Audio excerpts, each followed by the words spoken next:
be started soon.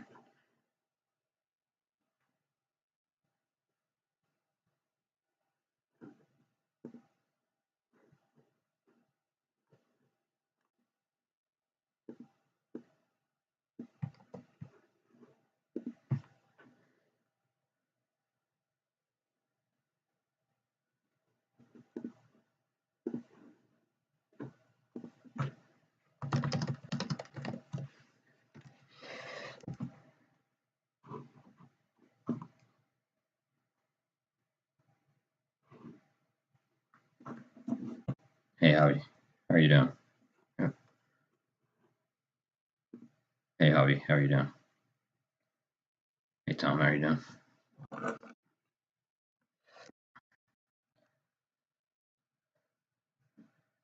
I'm slowly setting up everything anyway, so don't rush.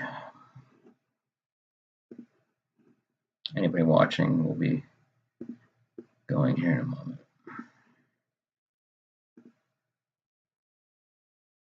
We'll edit all this out later, so you can curse me out now. I'm just kidding. No, I never edit anything out, so beware. No. that's well, or at least don't wait until I'm done rolling dice. Oh, speaking of, I need to grab my dice. I was gonna do at least some light, an occasional, in order to kind of encapsulate this level of scenario. I think there's going to be some situations where we just kind of hand wave certain things, but certain other things might be exciting enough to just kind of walk through how Harpoon 5 would depict it. I guess would be the best way.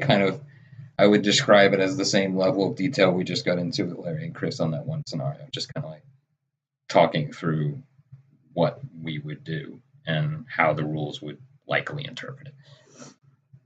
All right, 1 second. I wanted to hold up just a tiny bit. I think Dan was going to join us, but wait a minute, I thought there was one other person. I thought Mike D was going to. Let me just ping him that we're.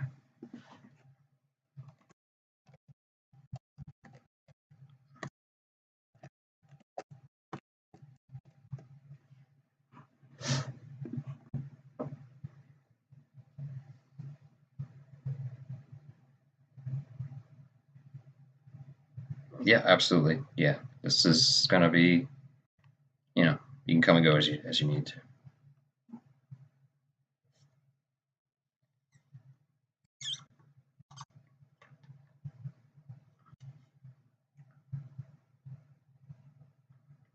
Excuse my coffee slurping as I get into my phase 2 of yabbering. I really enjoyed that talk with Larry and Chris. I don't know if I think you were on there, but very, very good, just very good individuals in general, but very good experience. And I remember explicitly remembering your Dangerous Waters scenario. As I was asking the question, I was like, well, wait a minute, Tom showed me that. so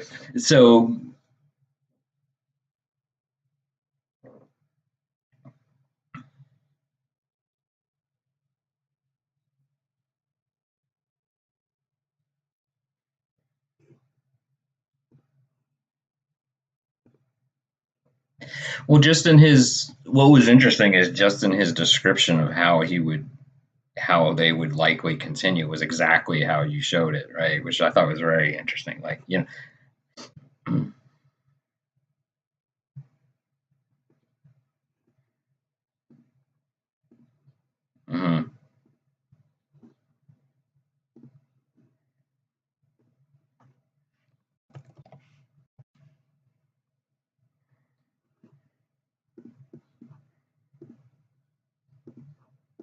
Right. I think he would. Okay. I don't know if here, I'll show you something. Right here. Yeah. Right. Yeah, it's this right here, and I didn't get. This is why I asked that question, but I should have known the answer anyway because there's the active channels. So what's interesting, what I find, what I found interesting in that conversation was um, the O.H. Perry taking part. I thought that was very interesting. I know you brought that up too in the dangerous waters conversation, and it looks like they can only have 4 active channels. So my question would be, if the OH, excuse me, if the Seahawk is dropping sonobuoys, how the heck, how is that information? Does the Hawk link to its parent OH Perry also provide them channel information, or I mean, how is all that?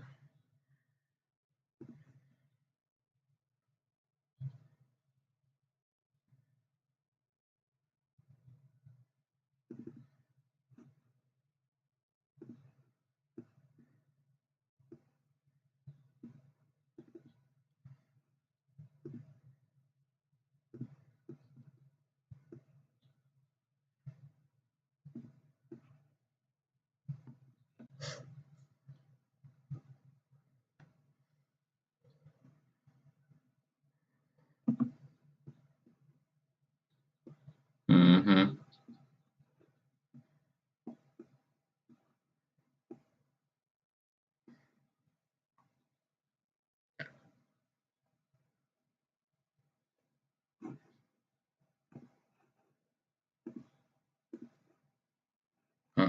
Cue it, yeah, like um, it almost it had yeah, you that's a yeah, that's exactly what I wanted to ask, and I'll ask it on the side, and then maybe I'll supply it as a comment on the video or something.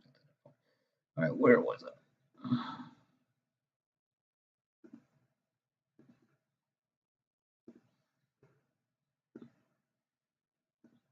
Hmm.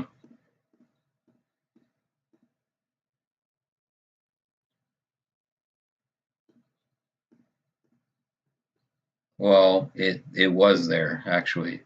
This SQQ28. There, it's this system that uh, here it is right here. Yeah, operator limited to 8 channels per tactical turn, which makes sense. So they can flip between. So that's really interesting. And another question would be, the other question is, that both systems can. I'm assuming that both systems can communicate to that same sonobu at the same time as well. I don't know. You know what I'm saying? Like, how do you? I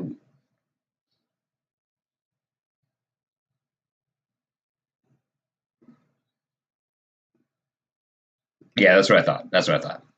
Yeah, it's just sending broadcasting it out. That's a very good question. Very carefully.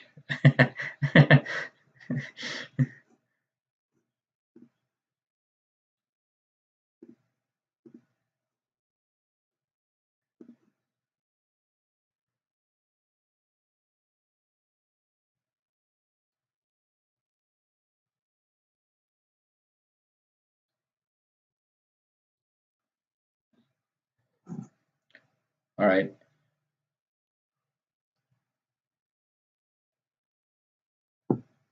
That's a good question too.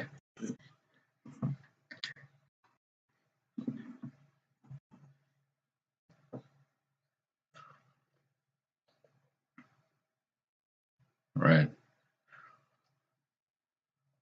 Right. Right. If you, it'd be great if it could queue it up. Right. Like the last 20 contacts. That would be awesome. Yeah. It's old data.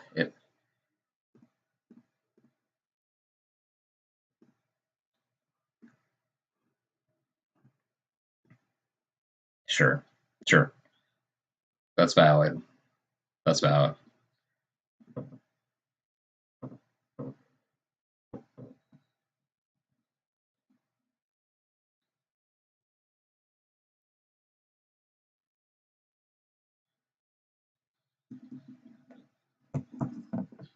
All right, so we could kind of switch gears into South Atlantic mode.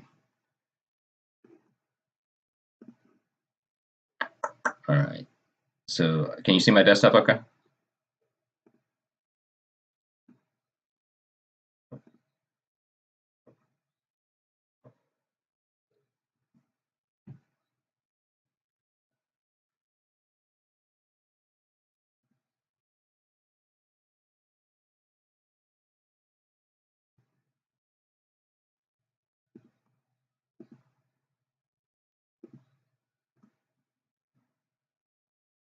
Mm-hmm.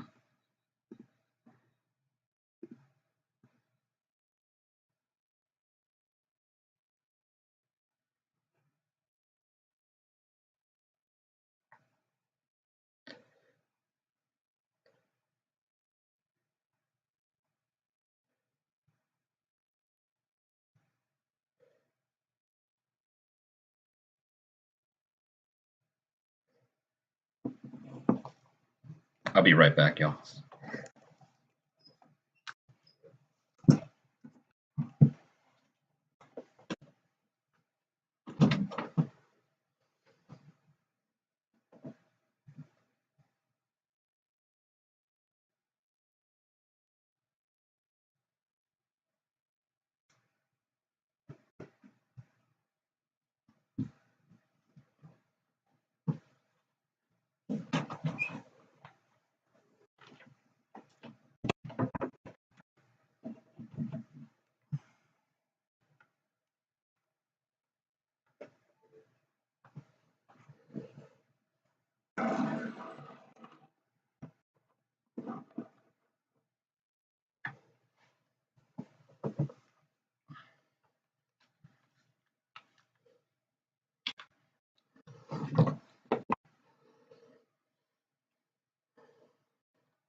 All right, I'm back.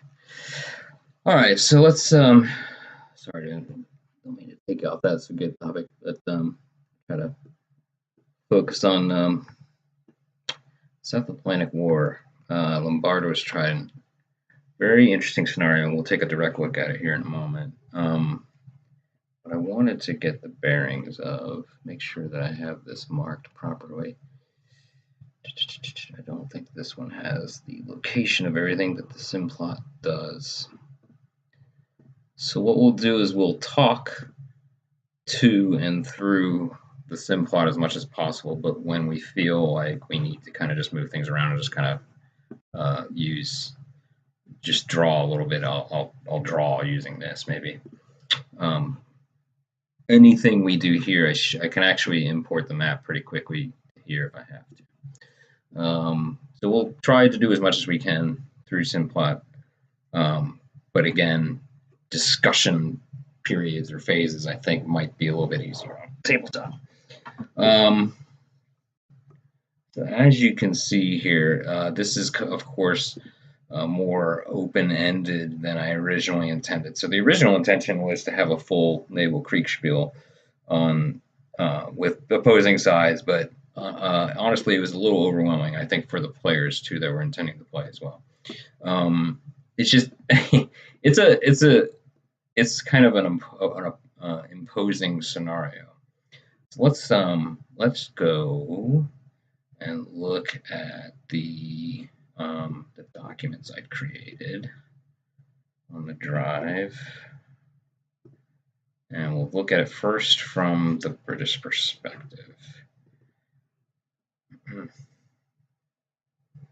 And then, so primarily as the main umpire, if you will, or pseudo umpire in this, I'm going to take on generally the role of the British in this, primarily because, at least by their dictated um, goals, they have a little bit, or actually a lot less flexibility, at least for their carrier task group, as to their maneuvering and their intention, of course, is to insert SAS units, SBS units as well into the general vicinity of Port Stanley and other locations, and we'll talk about that. Um, if you go to this, I actually had added a few really good documentaries in here.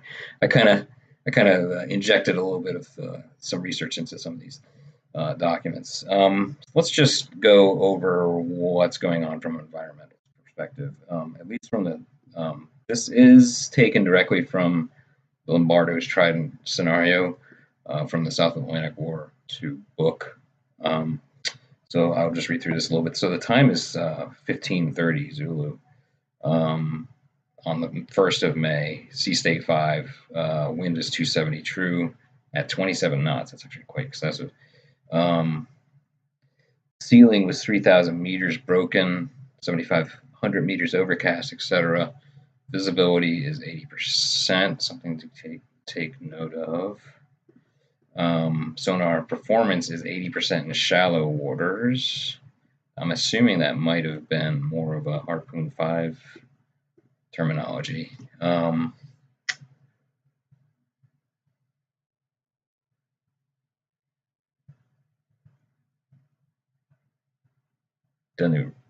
Yeah, that's what I thought.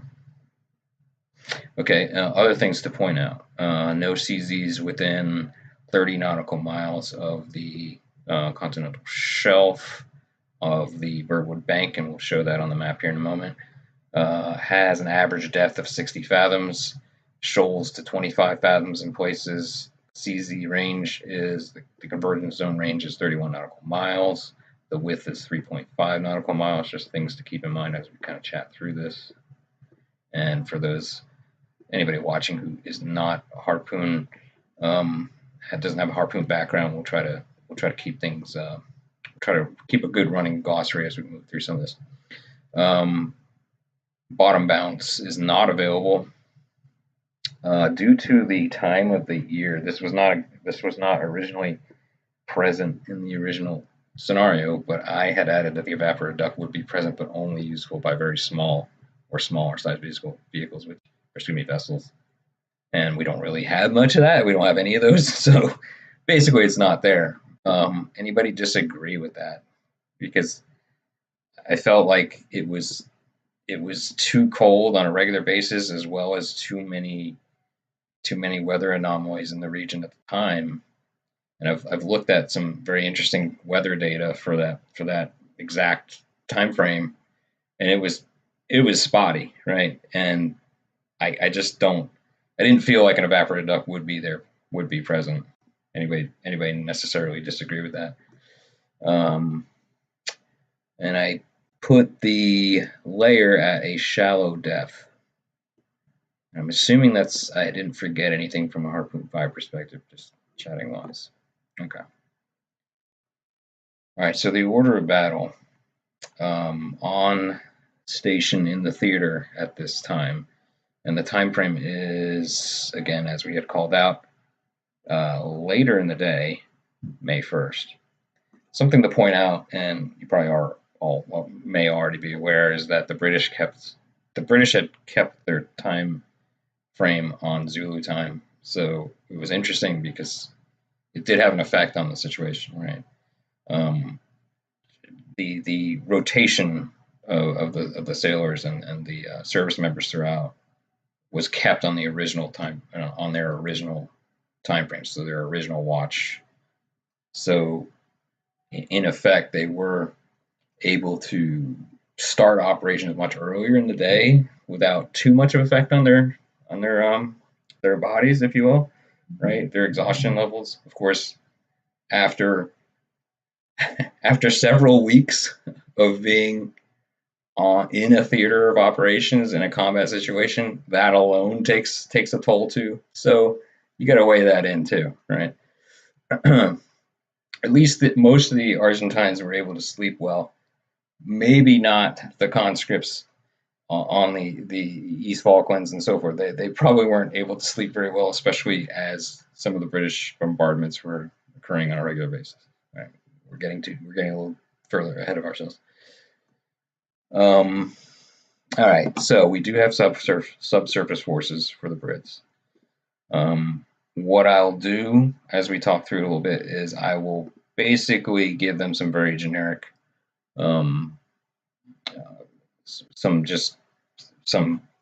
format of just where they're going and what they're doing. All right, surface forces. This is the main carrier task group 317.8. And it includes everything you see here, several Type 42s, only a couple Type 21s, which will come into play later as we discuss this. I believe some of these are the only ones that have Seawolf. Somebody correct me if I'm wrong. Let's take a look at this real quick. Where is that? No, they have Seacat. Okay. That's not what I was trying to point out, but there were a couple, over time, they got down to a point where maybe it was the Type 22. I think I'm just brain goofing here. Because if you've read the 100 Days by Admiral Woodward, then he mentions that, yeah, here we go. Here's where the Seawolves are on the Type 22s. I just got it wrong. So later on, they were very hesitant to utilize these Type 22s in too many hairy situations. They wanted to keep these guys. They wanted to use them, but they didn't want to get them damaged, of course, right? If you constantly put them in harm's way, then priority goes up. So there's some discussion in his memoir about the combination of the 42 and the 22, and whether or not it was a successful combination, et cetera, of range and et cetera. We'll get into it as we go. Air Force is available. The Hermes has 12 Sea Harriers to start with, and 18 Sea King helicopters.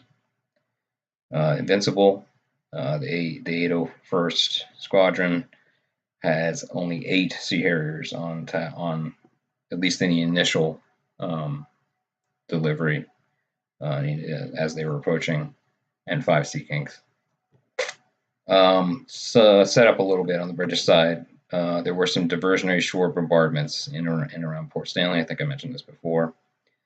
Primary objective is to continue to provide ground strike and naval support for anti-airfield operations and REC in the area, while maintaining the integrity of the carrier task group. I'm going to highlight this because this is the main thing. The main goal of the British is to survive, to be able to support the ground operations with close support as they move into their operational efforts. Primary objective: avoid damage to your carriers at all costs, maintain the ability to support the amphibious operations, etc. Utmost importance. Secondary objectives: any opportunity for subsurface or newly formed surface task forces to bring the fight to the enemy, to take out their carrier if possible, because their enemy carrier was a significant threat, as we will probably find out here. Let's see. At this point, they are enforcing a 20 nautical mile barrier to the southern shores of Argentina, which will show you on the depicted map. U.S. satellite imagery was used during the time frame of the initial air and naval superiority phase. The U.S. did offer this information. There the British would ask eventually for early warning support from the U.S., which they were unwilling at the time. I don't know if it was a functional limitation that they couldn't support it, or more of a political decision. I would think it would have been more of a political decision at the time, because the United States was a little bit on the fence in how much it wanted to stick its neck out at the time. Right? We won't get too far into the politics during this. Let's see. The HMS Antrim has detected an enemy submarine in the area marked on the planning map, so I believe that is depicted roughly. We would know within a grid, within 20 nautical miles, roughly of where San Luis is, the Argentine Type 209 here. So this is probably one of the only Argentine units that can. What we'll do is we'll have in our semi-blindness here, we can probably move this just a little bit just to start off with. But I think in the limitations in the scenario, I had said that the task force group could reposition itself within about 50 nautical miles of this, just for a little bit of blindness. But in general, this is the general location of where these units are, and you have a rough idea as the Argentines where they are, roughly. As far as detection, I believe the scenario does mention, let's go look at the Argentine one real quick. Hopefully I haven't jabbered your ears entirely off at this point. Lost where we're at. That's not going to help either. Give me a second. I think it's South Atlantic. Here we go.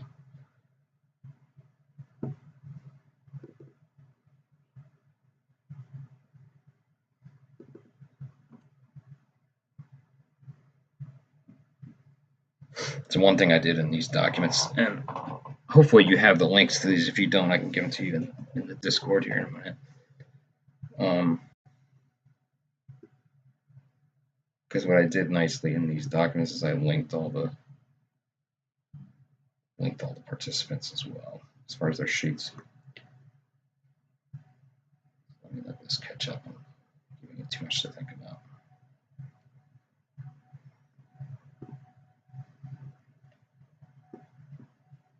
Okay, so as far as the Argentine forces are concerned, Task Group 79-1 is one of their primary ones. I hope I pronounce this properly. Vientissimo de Mayo, their aircraft carrier, which was actually an ex-British carrier, includes a pretty good amount of A4s. We'll talk a little bit about the historical roadblocks involved. And my computer's not going too quick here. At least according to the scenario, and it's said to refer to the sheet, they have 8 A4Q Skyhawks, at least serviceable and useful at the time. They did have 4 S2E trackers, which I believe is one of the early warning units that actually is right here. Let's see. Right. I think that yeah, here's the tracker wreck flight. This is a very commonly shown image of the May 1st situation. Let's see, T1, Dawn, So this is roughly where what I'm trying to find is there it is. See this little marker here, the tracker fleet radar contact. So roughly here, they find the general location of the task force. Not a full fire control level detection, but they know the general location of it. And also, I think I mentioned it in the Argentine document, but the Soviets have also provided some data which corroborates what the tracker has found. Primary task of the Argentine forces is to destroy the air support capability of the inbound carrier task group. Any damage you could do on any one of the carriers would be considered at least a marginal victory, if not a full victory. As we just talked about, the tracker was launched from the De Mayo to locate the fleet at about 15:15, about half hour prior to the scenario. They received information that the enemy was tied up in amphibious operations, which is just generally telling the Argentine side that, hey, the Brits are at least entangled at the moment. Free to attack, 15:30, one of the first planes radioed back, one large, 6 medium-sized warships bearing 031, Puerto Argentino, aka Port Stanley, 120 miles. And that is roughly what was marked. Let's go look at that again. I feel like I did pretty good as far as placement on here. Let's see if a little bit off, but whatever. So general thoughts. Now I do want to point out that Bam Trilu, I don't think I'm pronouncing that properly, has 6 Canberras, which are, double prop, not so great. Somewhat, yeah, they had. Oh, okay, all right. Well,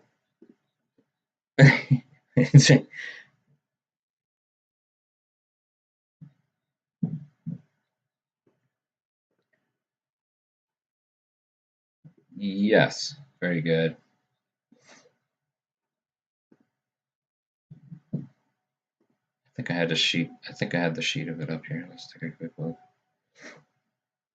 All right, so let me catch my breath a little bit because I jabbered a lot there. So let's just very slowly work our way around here to discuss what the Argentine Air Forces and Naval Air Forces have. I think I've actually incorrectly said this is a BAM. I think it's actually a BAN, which is for their aero naval. The Rio Grande was their naval airfield, and that's where the eponymous superétendards are with their 5 exosets available, right? So this is very important, and we'll probably be concentrating our conversation about. Tom and I had a previous conversation where we were trying to figure out why they potentially were in the records that we were looking at in the research. It kind of mentioned that they had gone out 100 and certain almost to the nautical mile. We figured out that they were replacing their refueling KC-130s right at the edge of the exclusion zone, and it was an interesting setup because so what they were mentioning was that the Etendars and probably some other any of the other ones that were in-flight fuel capable were probably refueling almost immediately, or at least partway in, and then they were more than likely, as needed, refueling on the way back. One interesting thing I saw, which I'll bring up, I think we had a conversation about whether or not they kept their drop tanks over Carlos, and if you can actually see it right here in this image, they did. You see that right there? They have their fuel tanks. Let me see if I can get this running real quick because this is a this is an incredible video. I don't know if is the audio running through this? Okay, let me just put it off anyway. But as you can see, as they come in, look at that right there. They have their fuel tanks. Incredible footage. Absolutely incredible footage.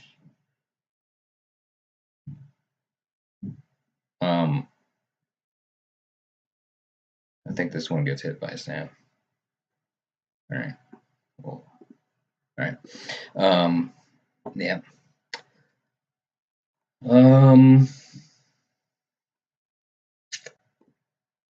Any initial immediate thoughts? I don't think I've covered all the forces here, but we'll come back to these sheets. I've spoken a lot. I kind of want to step back and talk more just kind of openly about the initial concerns, the initial questions, right? Would be, I mean, we could easily play this out with Harpoon, but I'd like to talk about the situation and you as a commander, what's running through your brain, right?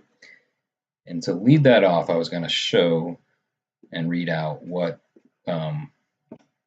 Sandy Woodward had was quoted as saying in the intro to the scenario book, because I thought it was extremely well done or well stated. And I highlighted a few things here, right? And he kind of says that while this scenario book is wonderful and is a wealth of information, that combat is not easily sliced up, right? And to get a full understanding of the commander's perspective, you should start from the beginning of the conflict and ask these questions. And this is kind of how I wanted to lead into this entire walkthrough or Falkthru.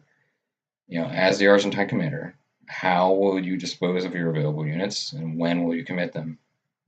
How can the British force commander achieve any level of surprise, having given them 4 weeks of notice of their arrival, right? No amphibious assault capability, at least initially. There were landing vessels available, so that I kind of, I wish I could ask him a little bit more about what he meant here. Where would you, as the Argentinian commander, lay your minefields, right? And how and where would you deploy your one and only submarine? So I really wish I had gotten some time while he was still with us to speak with him, because I don't know why, but I just feel like a really interesting fellow, and I thought he was very open. I thought he was extremely open in this book about how vulnerable they were, right? You can kind of feel it in how he was writing about it. He kind of brings that up here. What are the weakest points in the position? The carriers, the very limited number of aircraft, lack of amphibious assault capability. I'm assuming he meant.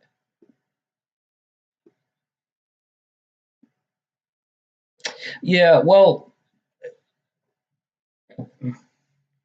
right, exactly. Exactly.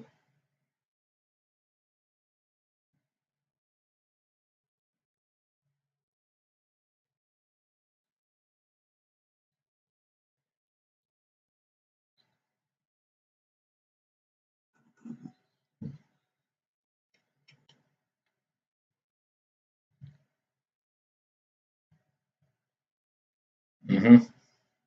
Right.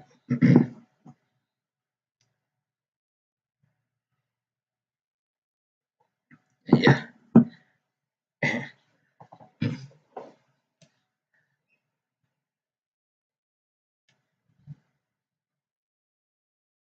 Maybe hovercraft. Yeah.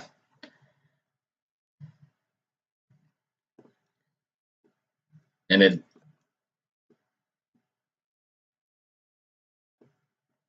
and the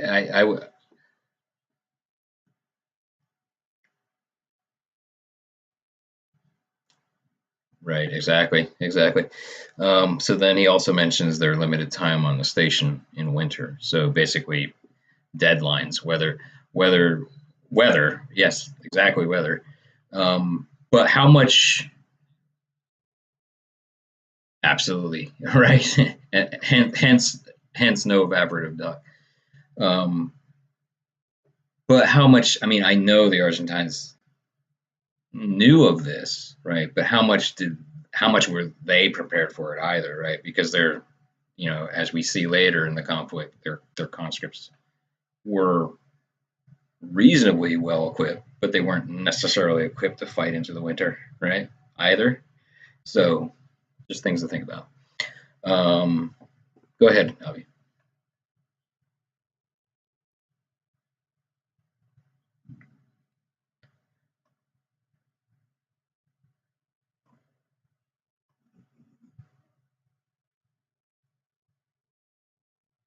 Right, and what I'll show is kind of a bibliography after this. So when we're done with this, maybe as a comment, there were a couple papers that I read, a few graduate level, like seminar type or dissertation papers that kind of get into the political aspects of it, right? And I don't want to get too deep into that, but it wasn't a full war from their perspective, right? It wasn't at least at the time, based on the junta. Hopefully I pronounced that right. Their leadership, their military, basically their military-based leadership, didn't want. They wanted to cause a capitulation, right? They wanted to make the British not be willing to continue, right? And that's something to take into effect.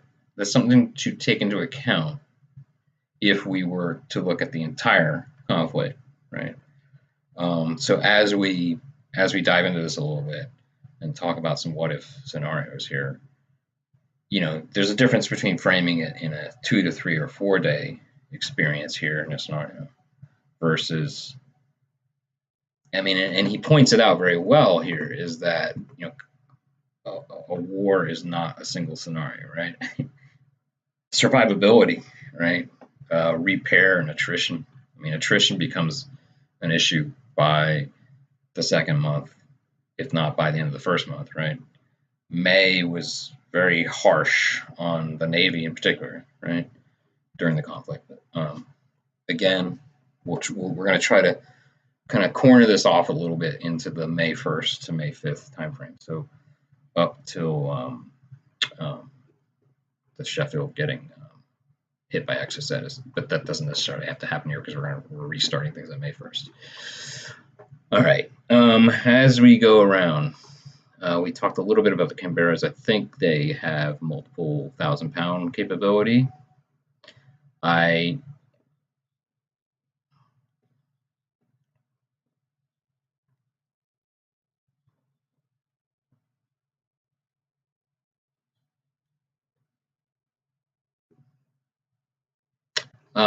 So right, I've always wondered, and we can kind of talk about it later, is 6 Canberra, I think they actually probably had more than that. But the scenario is very much compartmentalized and balanced a bit. There's a few things that are cut off. And the air capability was at least 2 to 3 times probably this extent. Now, this is the absolute extent of the Super Eds and Dards and the Exocet. But there were more Air Force capabilities from these other airfields that are mentioned, BAM, Comodoro, and Buenos Aires itself, right? Even though it was further away, there's nothing stopping the Argentines from moving their forces into this area, right? And again, that kind of shows a little bit not only of their limited war viewpoint of what was going on, right? But they wanted to protect their cities, right?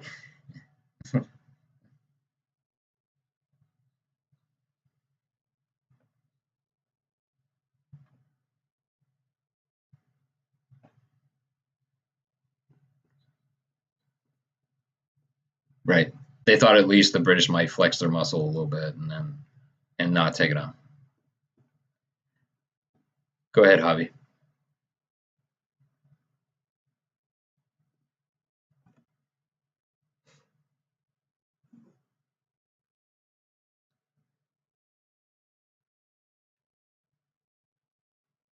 Yes. Yes. And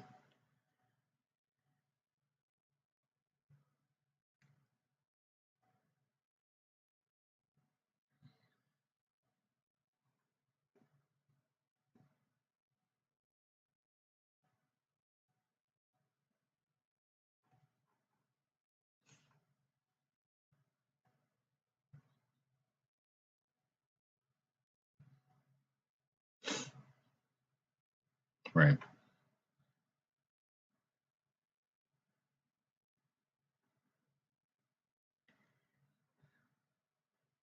Right.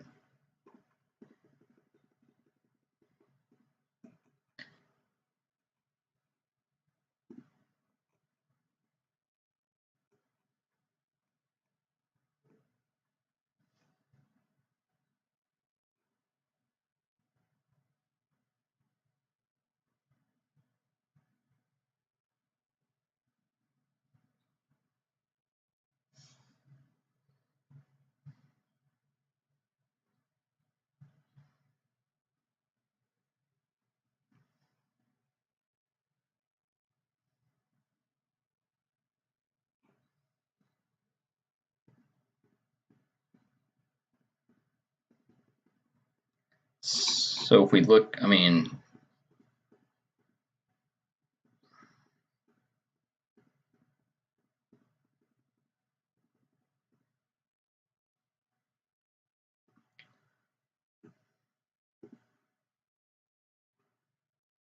mhm.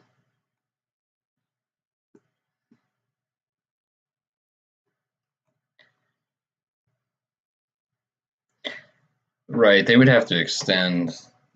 Yeah, they would have had to have extended the Port Stanley airfield by, I can't remember, 1,000 feet or something like that at least. Um,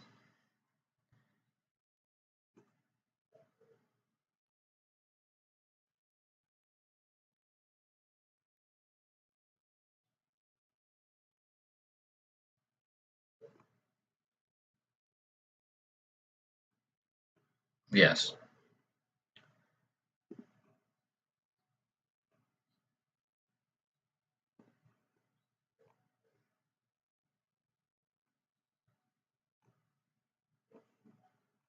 yes, they were there. That's about the limit, and there were a couple of the islands that had strips as well that could support the current.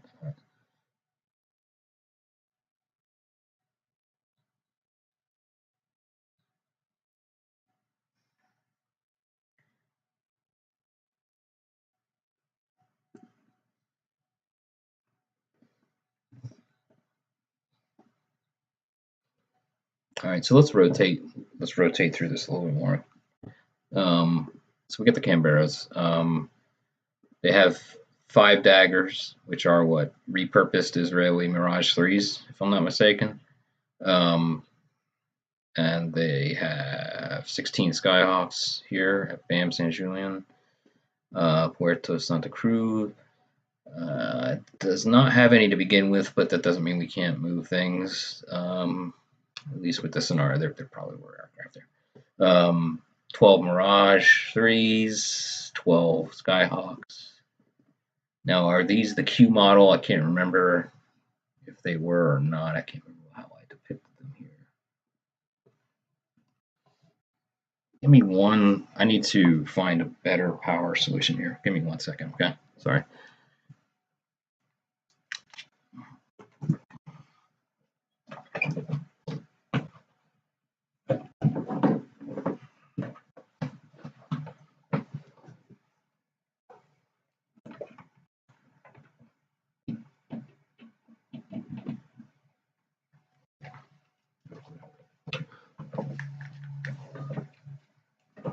Hey, sorry about that. The power area was in. Was about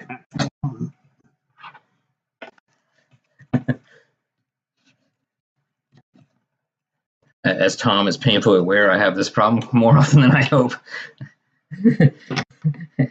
All right. Okay, where were we? All right, these Skyhawks, I believe I statted them as the Q, or they are statted as the Q. So that would have been my only question, is whether or not the land-based were Bs or Q. Q is the naval variant. Yes, exactly. I would think. Looks like they're maybe can carry. No, doesn't look it.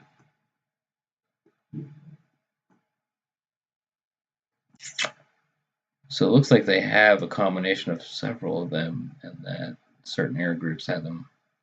I don't think that's going to affect our conversation that much, but it doesn't look there's a huge amount of difference. That actually does come into play, though.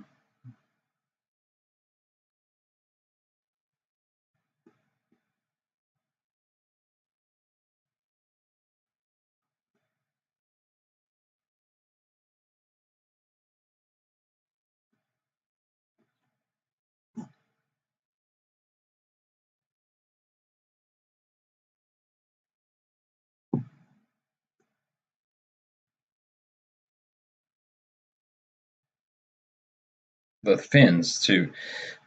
Right. but it allows you to drop it.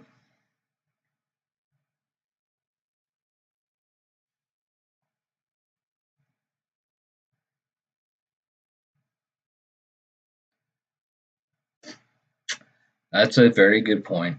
Yeah, that it's a very good point. And whether or not there's like that, they probably are physically, and there might they.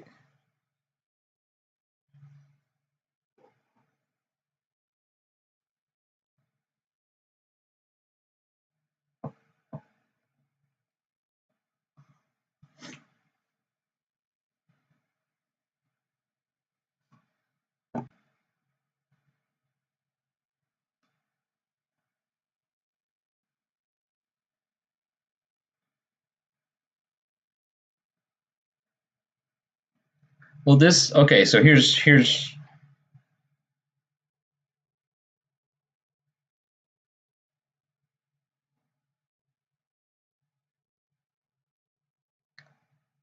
so this definitely affected the conflict because what happened was that the four Qs off of the De Mayo could not take off. They could not. They did not have enough of a headwind, even with pointing in it and going full speed. They didn't have enough headwind to support takeoff of the four Qs, right? So what that did though was when during the Carlos Water battle, right? Um, what two? Well, there's I can't remember the percentage, but the fusing on those bombs were not the non-retarded bombs. The fusing on the bombs was not recalibrated in order to handle Napa, very low flight. So what happened was that they would get these hits on the Brits in that battle, and it wouldn't explode, right? So so without getting too deep into that, I think the main thing here to notice is that the naval Skyhawks probably would have been superior at, or at least more effective during the Battle Carlos Water if they were able to employ them, but I don't think they were. So we're not going to be entirely beholden by history here because we're going well because the scenario kind of builds in rolling for the weather on the hour. And I'm trying to think of anything else I want to point out here. That's about it. All right. So, what are just some very top level, large paintbrush strokes ideas for the Argentine forces? Maybe I'll start with Javi. What are just some crazy ideas you got in your head? Or yeah.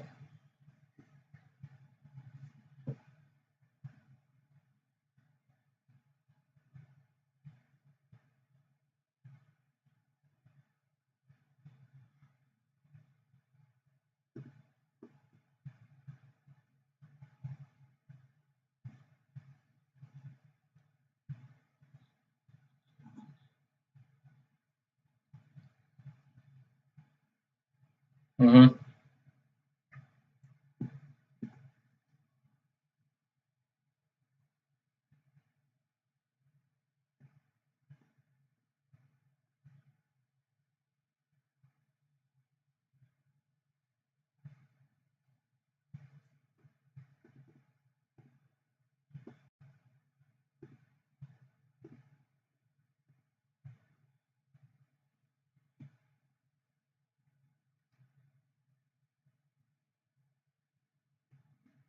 Okay, so let's talk about that just a little bit. All right, so what I've turned on here is some of the kind of like at least predicted radar limitations. What I gave, so I gave the British submarine forces, subsurface forces, approximately a 20-mile detection radius. I know that's not accurate.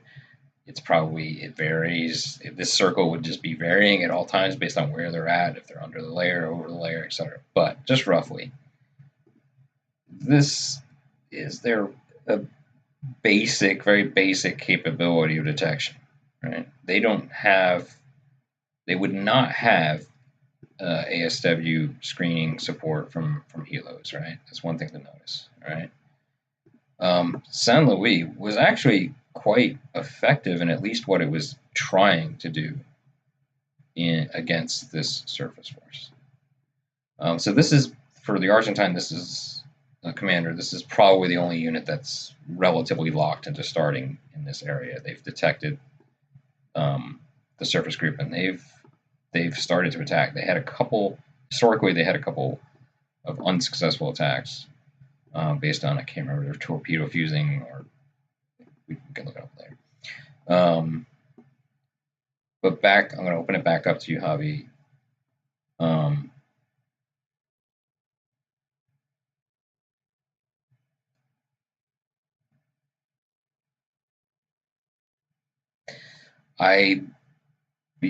Because of this large circle here, this maritime exclusion zone, my assumption is that they wanted to, at least initially, as you can see, I think this is not, I don't have this position quite appropriately, but everything is, as you can see, positioned right along the ring, right? Belgrano, I don't believe, ever crosses the exclusion zone, which of course becomes a political issue once Conqueror well, sinks it, right? That's not quite happening yet. That happens on the 2nd, right? But the kind of the contentious point in this battle is that Conqueror basically got last minute changes to the rules of engagement in order to be able to attack, right? And that came directly from Thatcher. So bottom line, the reason that they're spread out in this regards is because of the exclusion zone. But how would you configure it differently? That would be my retort there. As the commander, would you split this up differently? Would you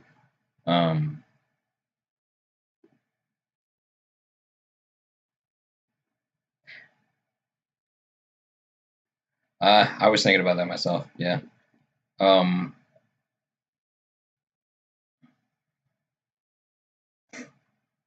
Okay.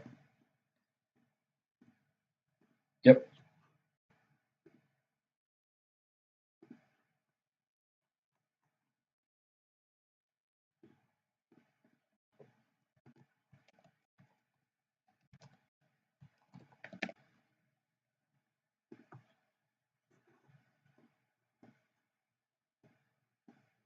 Okay. Let's walk through this then. I like the idea. All right. So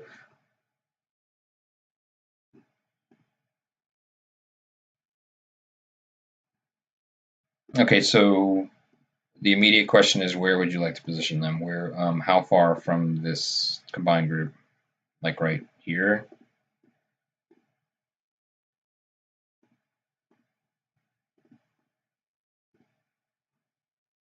Okay, hold on.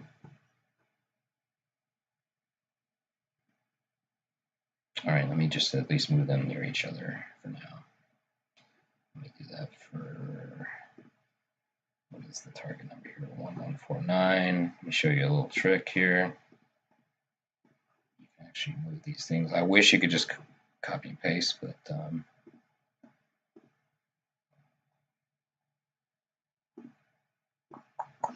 let's put it just, I'll keep them about 20 nautical miles from let's put it a little bit further.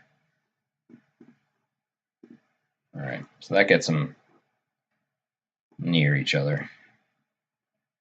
And you're saying pull these guys in too.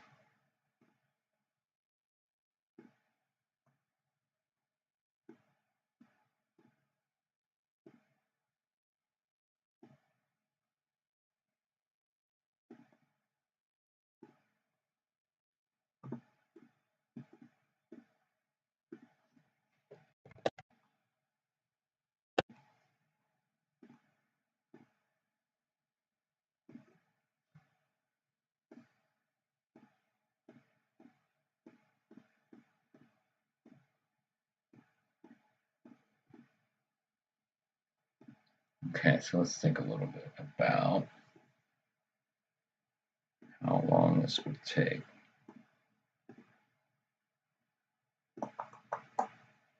What would you do as the Argentine commander as far as San Luis? Would you make it go directly in? Would you make it picket at a certain distance from Hermes and Invincible? Or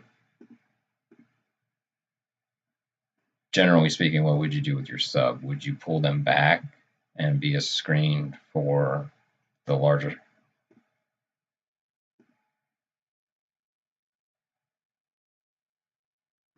Okay.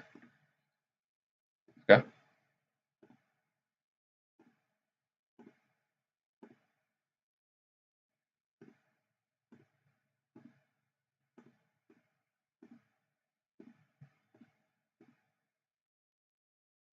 Right. Right. Let's take a, all right, nice sidebar there. Let's take a quick look at these real quick. Spartan and Splendid capabilities as far as, let's take a look at their, I think I have it on one sheet here.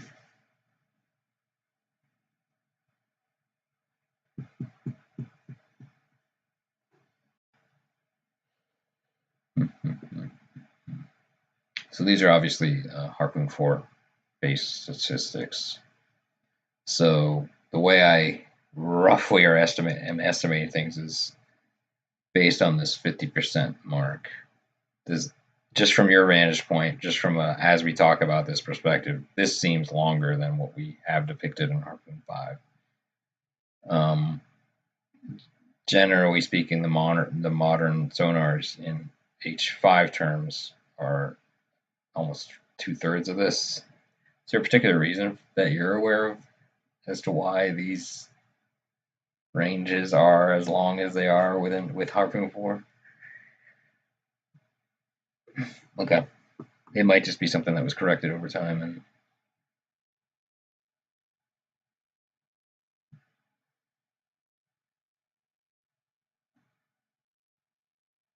right, right, which just, yeah, that's why I just. Mhm. And I think maybe they corrected that. Yeah, I think that's corrected. So what we'll do is we'll kind of guesstimate it at about 2/3 of what's printed here. But all right, so let's 50% is around 2.5, 3.5. We'll just guess, we'll rough that out. So these torpedoes, though, let's take a quick look at their torpedoes. Now, one of the interesting things that happened was Conquer. That's right, I forgot Swift, that both of these were Swifters. So in the north, they have Mark 8s and Mark 24s. Oh, I'm sorry. And what was interesting is eventually the Conqueror, when it fired on Belgrano, historically, it used its, and I think, and I what, oop, it, sorry. The thing to point out here is why. Just it's pretty obvious why. From even when you look at Harpoon stats, here's the question: why did Conqueror fire its older Mark 8? If you look at just what it does, at least twice the damage. I don't know. I don't know if that. I can't remember the reasoning. Whether they just, and I know it was discussed by Woodward in his memoir, and for the life of me, I just can't remember.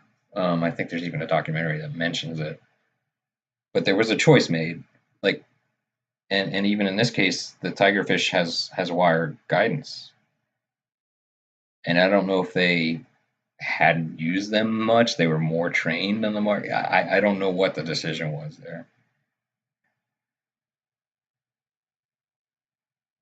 It's significant, yeah. So and I think so. I think so. I think these are more complicated and more a larger portion of the tiger fish is taken for the wire guidance. I would think. That's my only thought.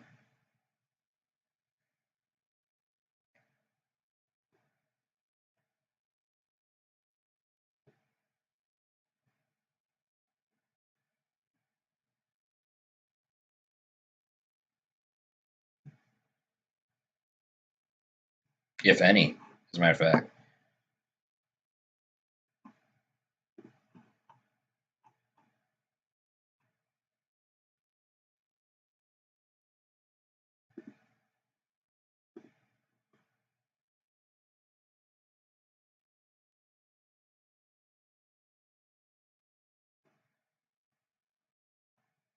Yep. Or they felt like they could just get rid of them quicker, and then they would have this, or just yeah. I don't know what was.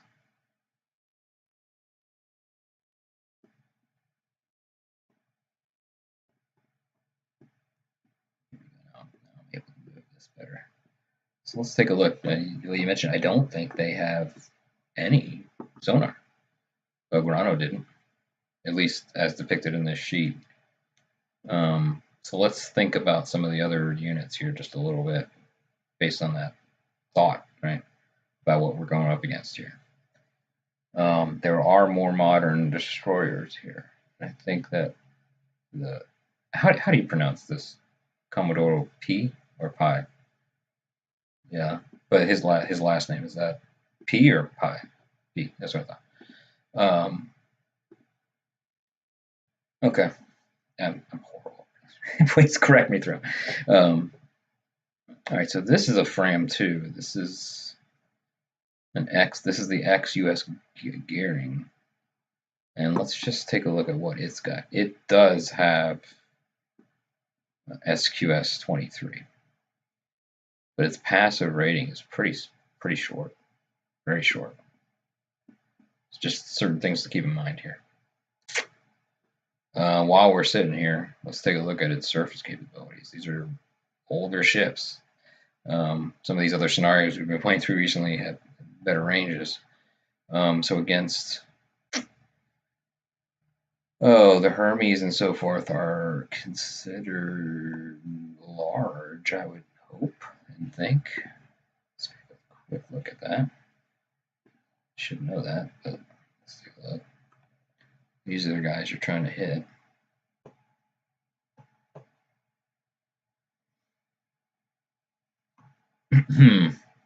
Yeah, large. Well, Hermes is large, and Invincible is considered medium. That's interesting. Hermes is considered loud, and Invincible is noisy. Right, they were small, and that's actually why Invincible could only carry 8 initially. So another thing to take in mind along those same lines is that normally, I believe, the normal contingency of Harriers on the Hermes was 8. So they had 12, right? Or even, I think this shows more, but that's later. That's later. They had 12 initially. I think I redid that for the scenario. But, all right, so here's the question. What happens if you carry more aircraft than you normally carry, right? Just generally for both of you. Here's the quiz. If you take more aircraft than you normally would, what are the repercussions of that? Well, that's obviously a good question.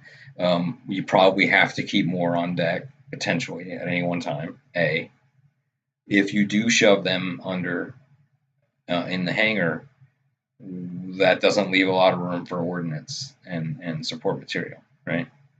So what it was, at least in several sources I've read, they were overloaded with ordnance on their deck, right? So I think they would have had a significant issue if they were hit. Now, whether they rotated that in the evening off, they got the impression early on and pretty much throughout, the Argentine forces would not attack at night by the air. That's something to keep in mind. This is early. This May 1st is kind of early in this what if talk through here. My suggestion would be to mix forces and attack them at night. I'm not going to say that too loud, but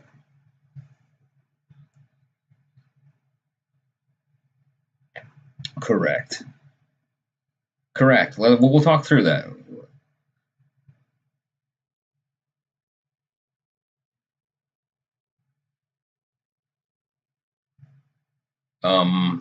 With in limited, in unguided only. Here, let's go take a look.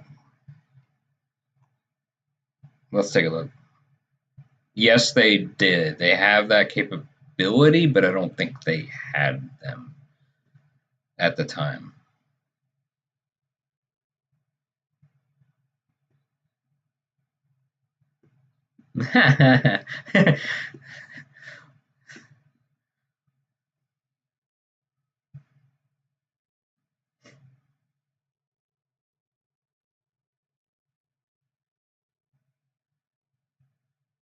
I can't remember it, but I apologize to all British watching. I can't remember it, but we'll look at it.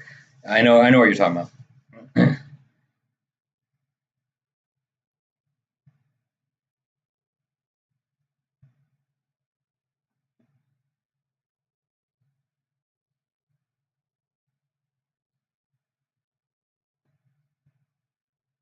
Correct.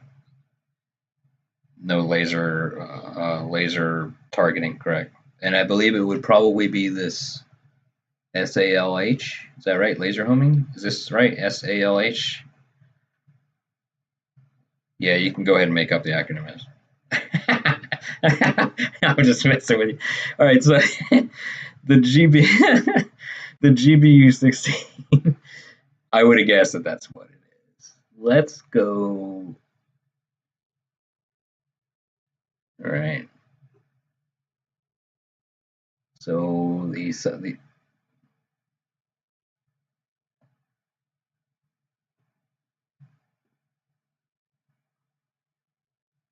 limited. Yeah, I think operationally limited. I guess. Yeah, they could have split up a little bit and spread that out. But so interestingly enough, Javi, this is exactly what I was thinking too, as well. To concentrate the Belgrano. I don't know. I mean, the original thought and what had actually been going through Woodward's head, at least in his memoir, is that they split it into and they call it the Lombarder's Trident for that very reason, right? They split it into a three-prong so that Belgrano and its surface force could attack from a different direction. Now, how they could possibly have timed it appropriately and with enough effect and with enough of a short time frame to actually pull that off, I think is questionable, right?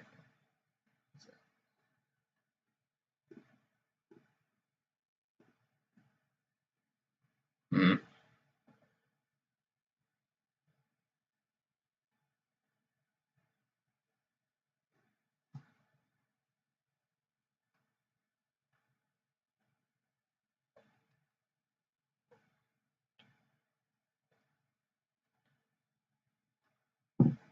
And honestly, some of them might have even been waiting for their ambassadors to get something done, right?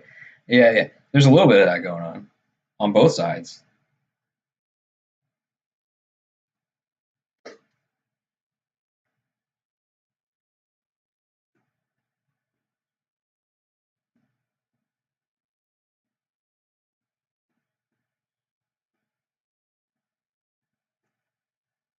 Mm-hmm.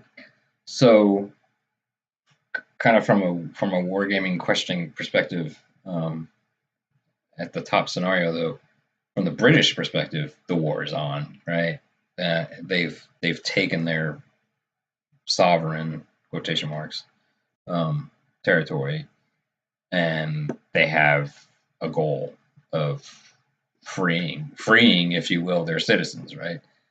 So, of course, then you got to look at it from the opposite perspective. The Argentines have taken back their sovereign quotation mark territory, right?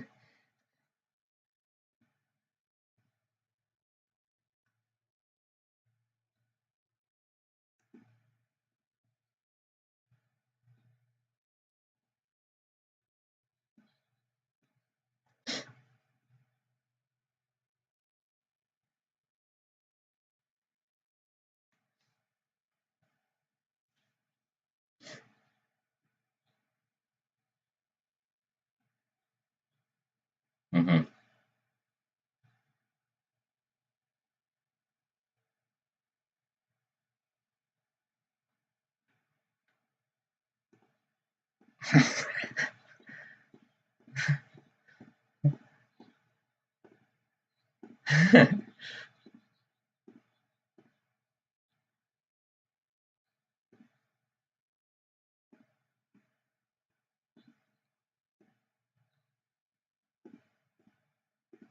So let's extend that conversation into what has been accomplished at this point. So, I mean, Argentina had fully taken control over the landmass itself. Um, Continued at this point up through May 1st to believe that the intelligence at this point would be that, what do they know? What do they think is going to happen? And what they believe will happen is there will be an amphibious operation directly on Port Stanley. And in order to enforce that thought, to provoke it, um, that is why the carrier task group split and did bombardment. So at most, I think at times they would do two ships. Potentially, it was easier at a certain point. They decided to do one ship at a time with bombardment. They kind of played between one and two. Um, so this was very much a distractionary effort. And I think it was even in the introduction that Woodward made a very interesting proclamation. Let me just share that again. Okay, right here. I thought this was very interesting. It had been the intention from the start to use my battle group as the bait to draw them out and sink them with the three subs. I don't think I don't even think in the memoir does he highlight that. So it's quite interesting that in a Harpoon scenario introduction, he says this, right? Right.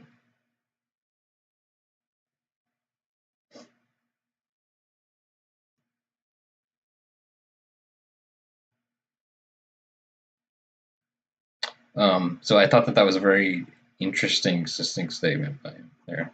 Um,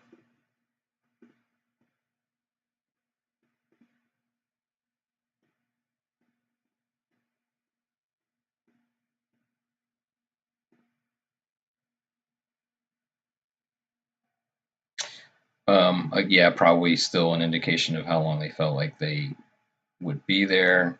The fact that they used their newly graduated conscripts. We're not even. Yeah, not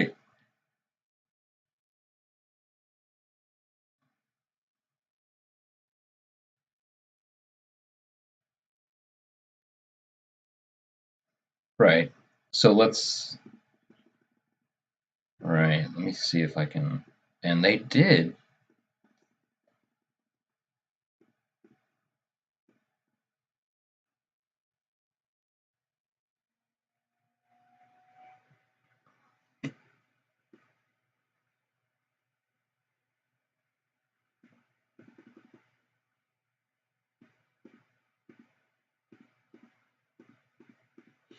Very good thought. And just in general, a heavily defensive positioning would have extended time, right? And I think, and that was the key, right? Would have been to, in effect, Operation Typhoon them, right? Get it to the point where the British extend themselves to a point, where the weather keeps them from being able to push forward, right? Um,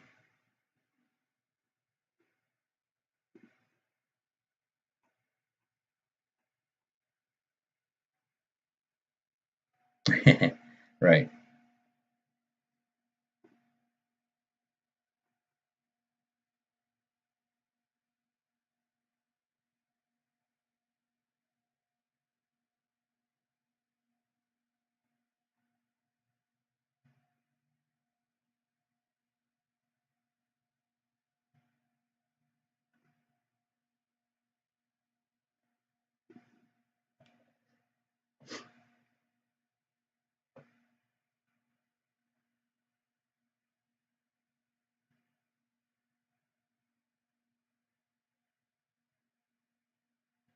Hmm.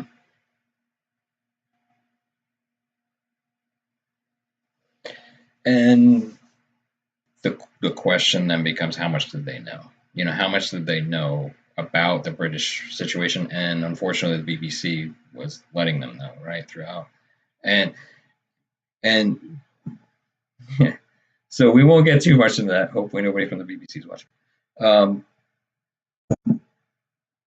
let's see, where were we? So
they had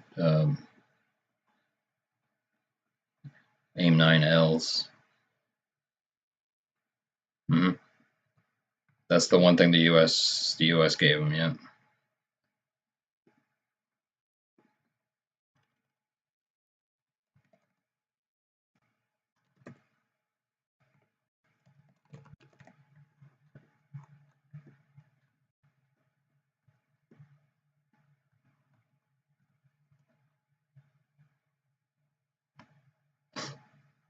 Yes, absolutely.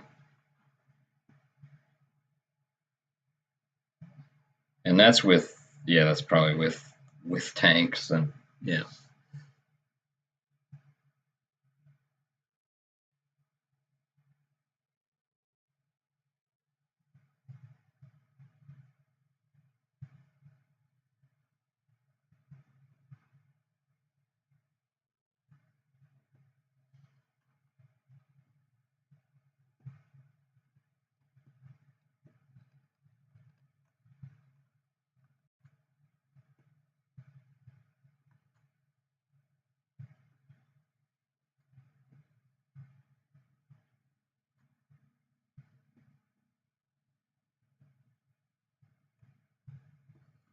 Right.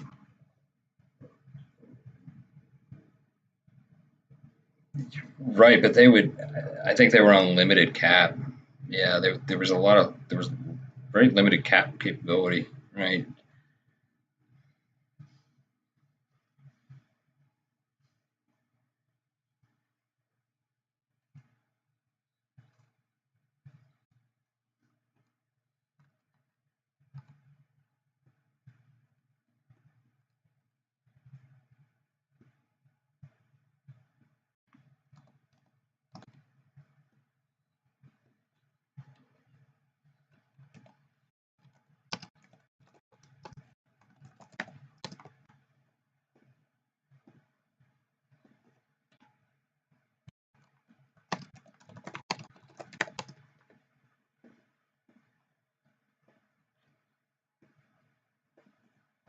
Right, that's where we're.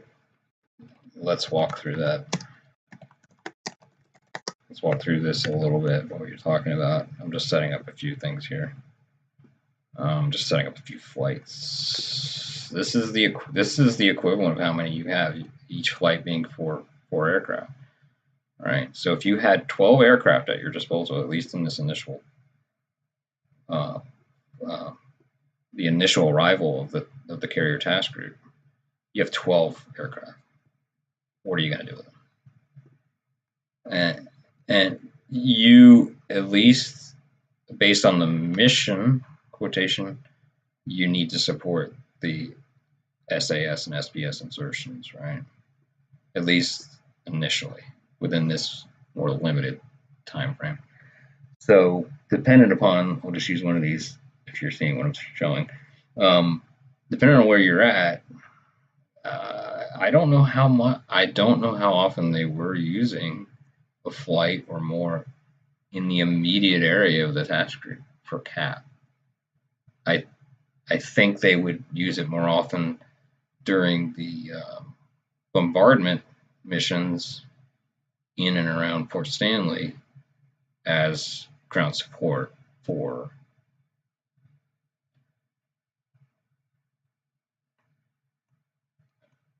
okay, so I think eventually, I'm just gonna move this for now, but I think eventually, correct me if I'm wrong, they end up about here. Just gonna move it temporarily, and in which case they were using it for CAP over San Carlos, right, or Carlos Bay. Just gonna give a little bit of, I believe they were about 100 nautical miles out, and then there was a question of, I don't know if they were here or here, I apologize, but there was a question in his memoir as to, how close did he want to keep it. I think eventually it was about 100, 150 nautical miles from the bay in order to support. So that's just some thoughts, but that's for.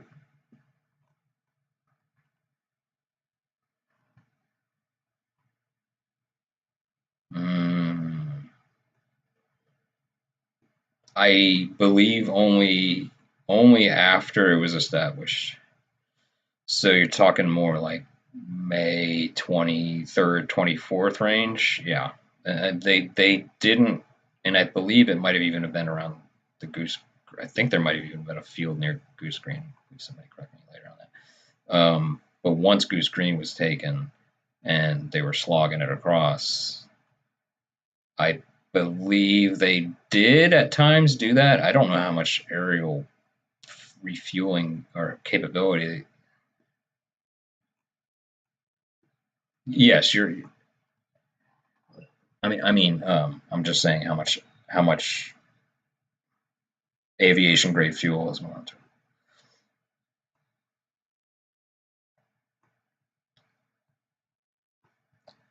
All right, so let's step back again to the main topic. So Javi, as Argentine overall commander, which you've now been dubbed, you have somebody just got shot. You're the commander now. Yeah, somebody just the position has become available. All right, so you have brought the Belgrano task group with the Mayo. Now, would you, and everybody can pipe in here, how would you screen here? Would you do the Belgrano in front, or would you take some of the more, I think the P, let's go take a quick look at what, this guy had Belgrano had a good punch to it, and he had reasonably good destroyers with him, but I can't remember if these guys had Exocet themselves. I think they did.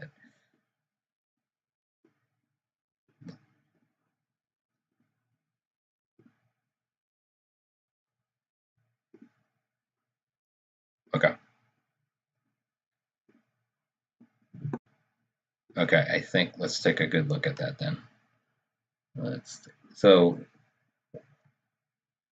while I'm sitting on the Belgrano here, they do not have Exocet. This guy would be, you would probably steam it up like behind. Yes, they did. And that's the thing that I never really heard too much about, honestly. And because they, turned tail and ran. Well, here's the thing. Let's go take a look at that, right? So what we were just talking about. Let's look at the. We're going to look at the. Yeah, let's look at 79.1, which is the carrier itself and its immediate escort. Its immediate escort is the Santísima Trinidad. Very, very historic name there. A use throughout history. Let's take a look. My ancient computer here.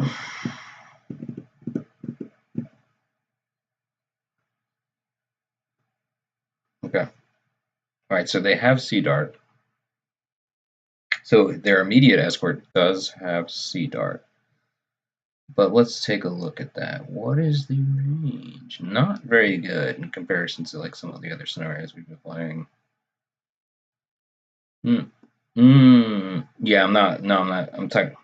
Yeah, immediately we're just talking about it's which ships have the best capability.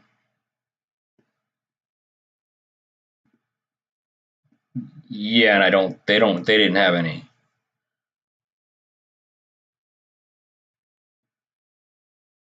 Well, there's three of them. There's Sea Wolf, Sea Cat, and Sea Dart, and I think this is one of the least effective. All right. Only like 3 nautical miles, probably. It's very small.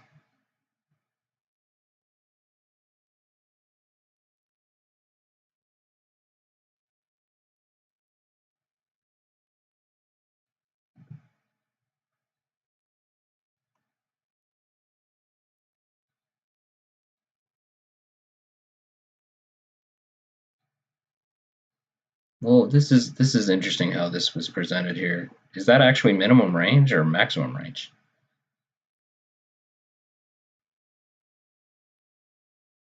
Let's go look. We might have to pull up command. I'll pull up command here.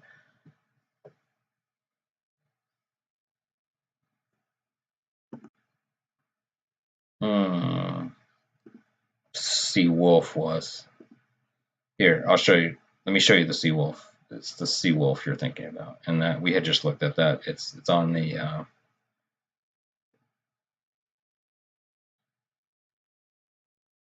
Here's the Type 22 UK one.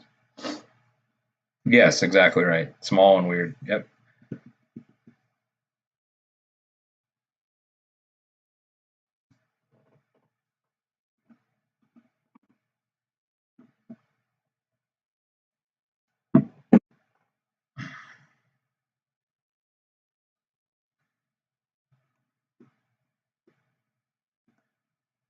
This is Sea Wolf.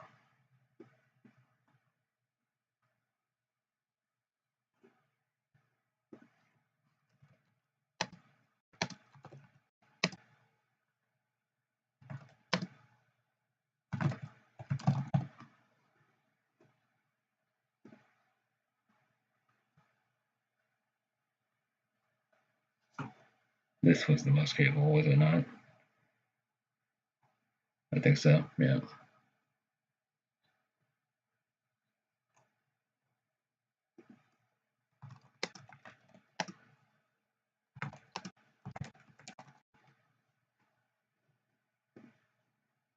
The ATA is 5 on this one. This one's definitely more capable.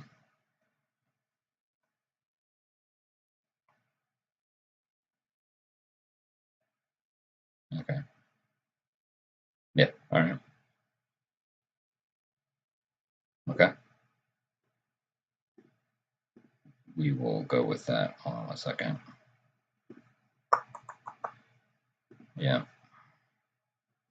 Give me 1 second. Get the ship back up here.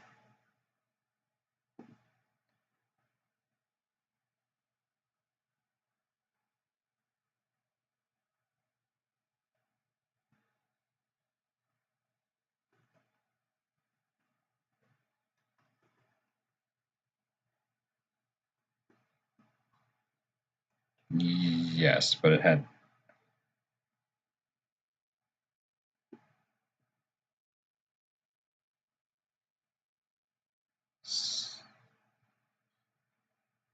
So the Sea Dart has ATA 3.5.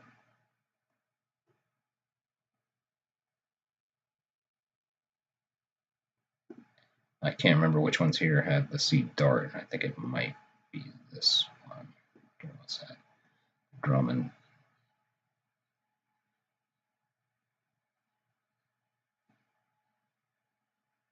What's that?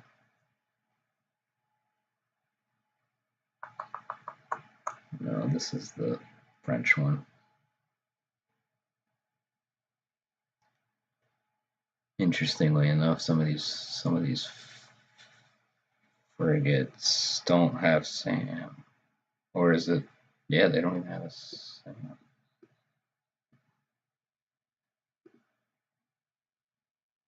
I believe that they, let's see, are they all A69? Yeah, so that's something to keep in mind, is that the 79.4, I think, is it's inclusive in that group. So 79.4 was inclusive in the 79.1. So they don't have. So these guys are with De Mayo from the start. All right. Let's take a look at the Bouchard. These are the Fram 2 ones that I believe have CCAT. That's what I've been looking for the last 10 minutes. Sorry.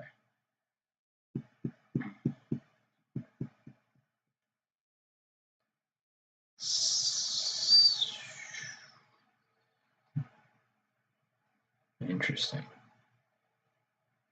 They do not. They do have exosat.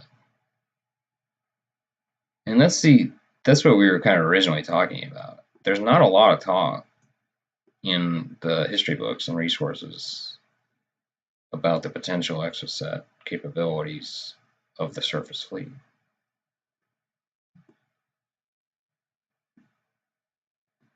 Right.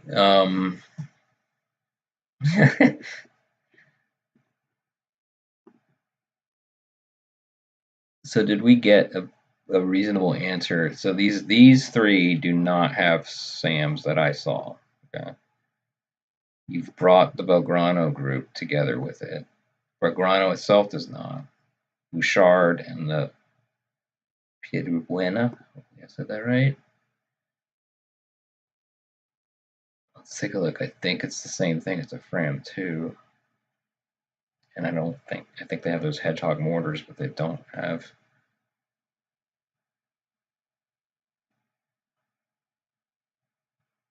But you were asking before about which ones had ASW capabilities. You probably would want potentially. I think this.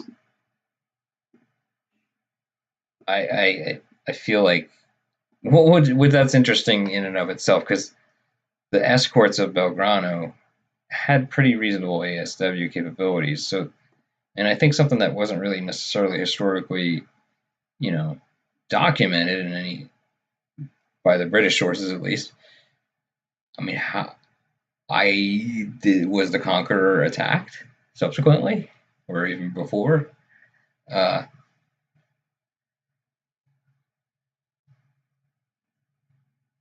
I think you're right. I don't know if there had been any spotting prior. I think Belgrano is being. I believe you're correct, and I think it was hours, if not a half day or more, before they got permission to sink it. Right. So there's that too. Have we answered the question you originally were posing, Avi? I don't know if we did or not.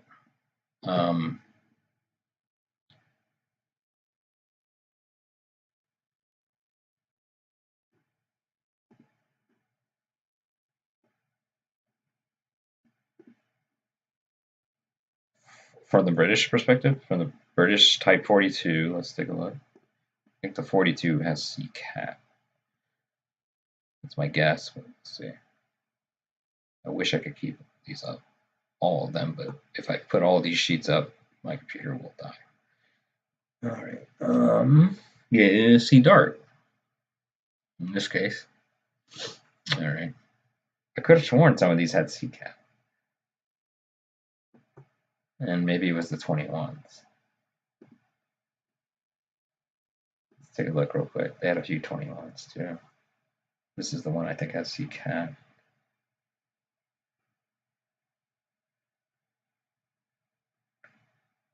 I'll just leave these up as we go now. Yes, thank you. Finally, it was the Type 21s that had Sea Cat, and they look like they're the least capable of the three.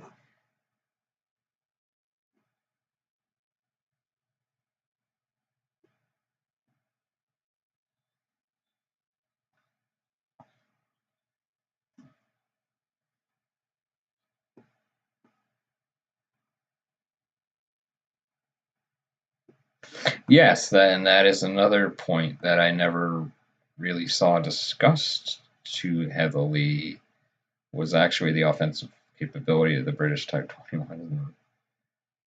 Yeah, so they had Exocet. All right, well, sure. All right, let me just.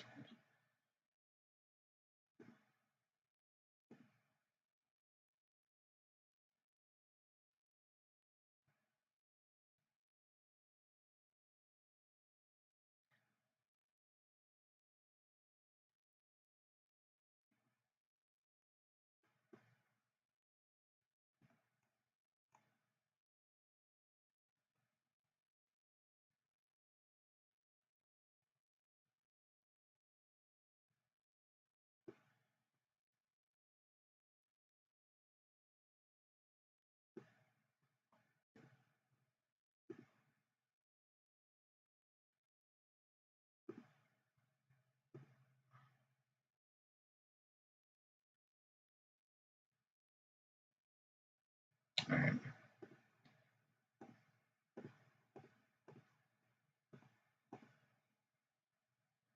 Yeah, if you're gonna, yeah. All right, so let's start taking a look at distances here.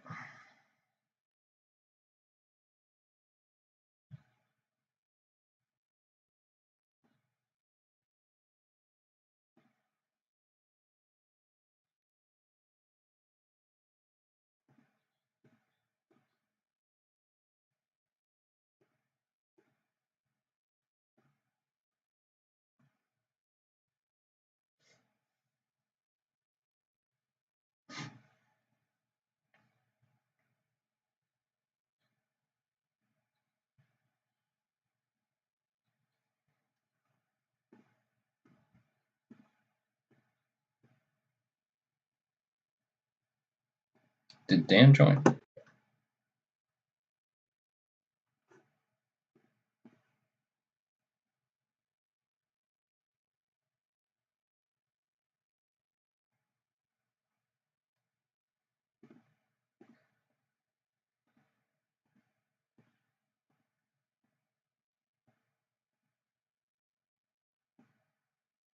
All right, so then even their 500 pound, or even the 500 pound or 1,000 pound, I can't remember which they were. Even those bomb hits that didn't explode cost them days of action. I remember at least one of them, I think, lodged in a latrine. Would not have been. I would not have been like to have been the person that had to get that out of there. As a matter of fact, yeah, I think they even had. Did they not have? Yes, they had a demolition crew that got injured, if not killed. Yeah, unfortunately. So no matter what, even if you can only throw 1,000 pound piece of metal into the innards of a ship, it causes significant issues. All right, so let's talk timing. All right, so let's just say we're going to do a combined fleet action. I'm assuming you can correct me if I'm wrong, from a plotting perspective, if you were to give standing orders for this fleet, what would they be? Course and general. Just tell me when I get into the general. What would you do? One subsequent question: what would you do with San Luis? Would you screen in this direction? Okay. Let's see. Well, let's start. Let's start actually plotting a few things.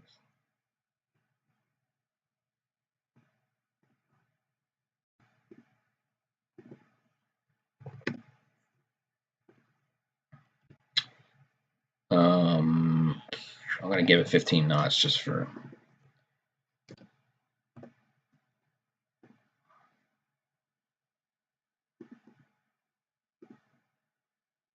Which I will ask a couple follow-up questions here in a moment. Let me start getting these guys going. All right, so we're going to go from, let's see, 50. We had the debate the other day how fast they could go.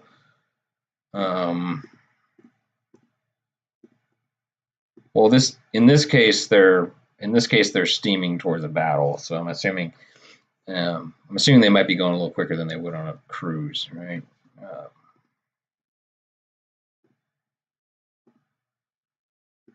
I'm going to give them a liberal 20. Oop, that's not right. Let's get these guys over here. I'll correct that a little bit.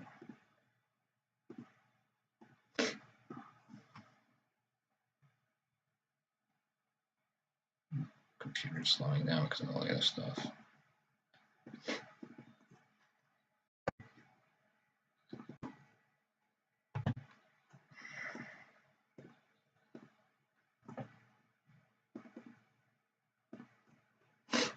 Correct these.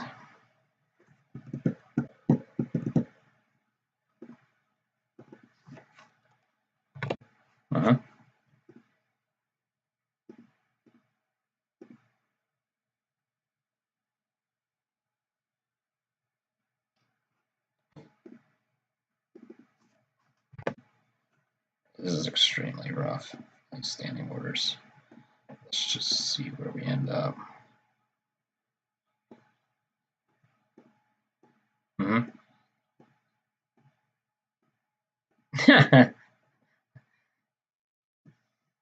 It's working.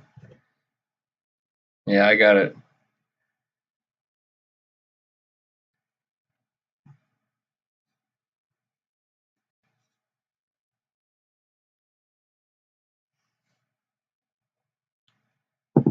Yes, I do.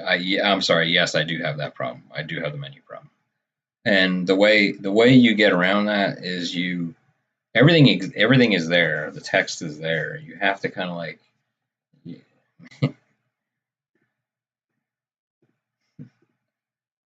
right. All right, so let's look at this after in 30-minute increments. How long it's going to take. This is more than likely cruising this direction.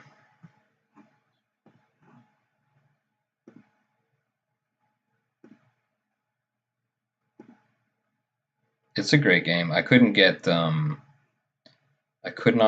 F-18 to work again. There are some.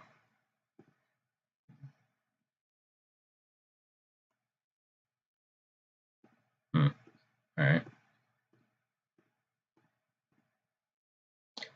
And at this point, I think I would just wait and get DCS's F-18 working at some point. That's what I'm basically going to do. I'm going to wait and get a new computer and then get and reload DCS and reload F-18.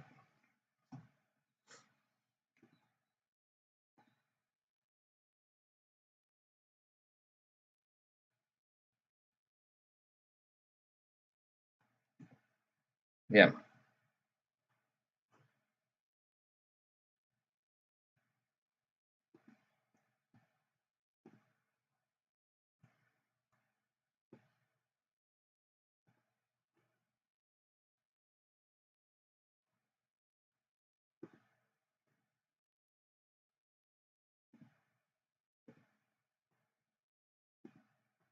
going to drop tail simulator for now. If we feel like we need to, we'll come back to it. I'm just losing memory here. My computer's just not able to.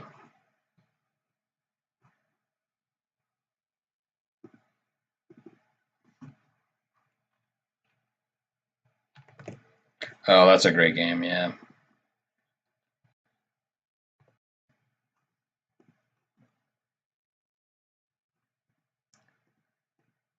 Back in the day, way long ago, about 97, 98, I used to run a simulation site, and yeah, I'd been in contact with them around the same time period, because at some point I had done an article about Jane's WW2 fighters, and they said, well, if you like that, then you'll really like European. The head designer emailed me, and he said, hey, if you like that, you're gonna really like. No, I think I made a comment about European Air War and how much I liked it and how much I liked the visuals, and then he said, yeah, you're gonna like Jane's W2, and it was pretty good. It was good. It was pretty solid. That was a great time period for flight sims. I liked the Screaming Demons Over Europe too. FS SDOE. I can't remember the. Yeah, it was Screaming Demons Over Europe. I can't remember the first part of it. Spider Squadron. That was actually a really good one too. There was a lot of really good World War II action going on at that time. All right, so let's. Javi, are you back? And Dan, you showed up as well. Are you out there? Can you hear us? Just wanted to give you at least a voice in the discussion if you want. All right, so now we're going to get a little bit of the nitty gritty of what would happen, right? So let's take, and one thing to not forget is air resources, right? And then one of the things that the scenario calls out is that, you know, as a variant, the Army and the Navy for Argentina would actually cooperate, right? So, and we can allow that here in this what-if-ish approach. So that's something to talk about or think about before we move them, right? Would there be any coordinated air activity at this early point in time? I don't think I have the time correct over here. Darn it. I don't know how to. There, that is a good question. Let's take a quick look at that. Which would you partake in? I'm assuming the Attendares to start with, or in combination with something else. Anything else? Let's take a look at it then. So this is 448 nautical miles. They're doing about that per hour, roughly. Let's go look at that.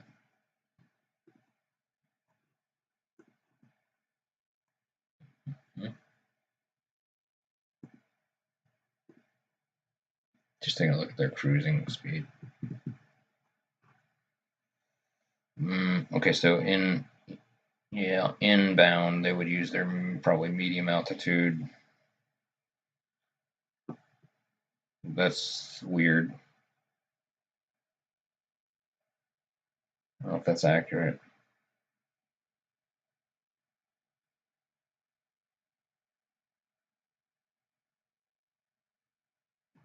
I don't know if the low altitude had a different range in the previous versions or what, but that's kind of what you're seeing is this is VLOW and low. There is no afterburner. Okay, so roughly what cruise to full military? You're talking about 400 nautical miles, 400 knots. So at least an hour as the crow flies, but you might not want to fly the way the crow flies. So interesting question just kind of arises from that. I don't know what pattern they use, honestly. So some thoughts would be, okay, where do you want to bring them in from? I need to go back and read over it again. I don't know what direction they came in, and I think they came from the northeast, if I'm not mistaken. But to me, it makes as much sense to approach from the south or even the southeast if they can extend themselves, right? Because you want to come in, at an angle that the task group might not be headed, right? We don't know. They wouldn't have enough intelligence necessarily to know.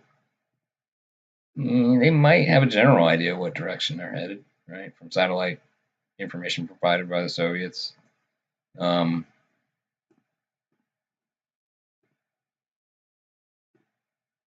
Okay, so let's.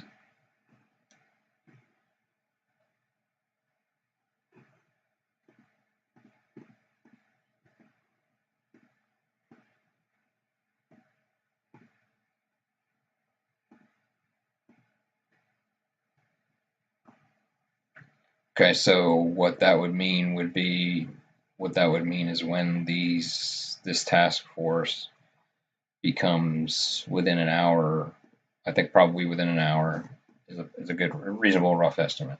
So you would want the task group to be at least within an hour of steaming from the task group.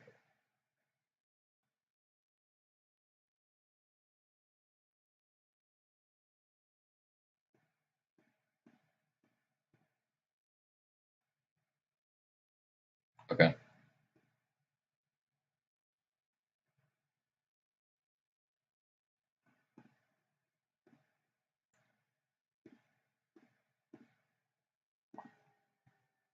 Okay.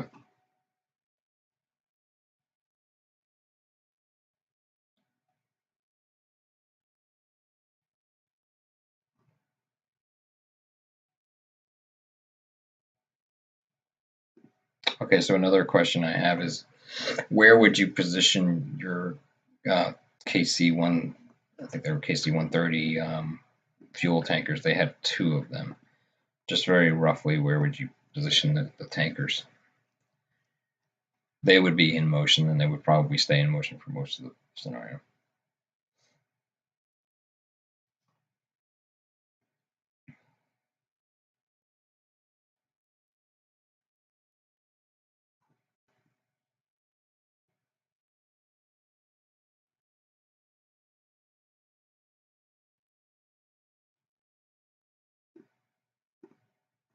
Okay, so that would be, again, yeah, it would be right here.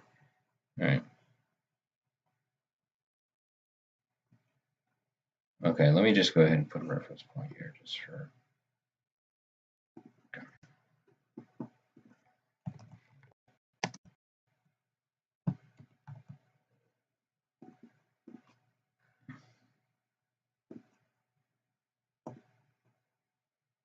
We can move that later, but that's the general consensus, and then probably here-ish.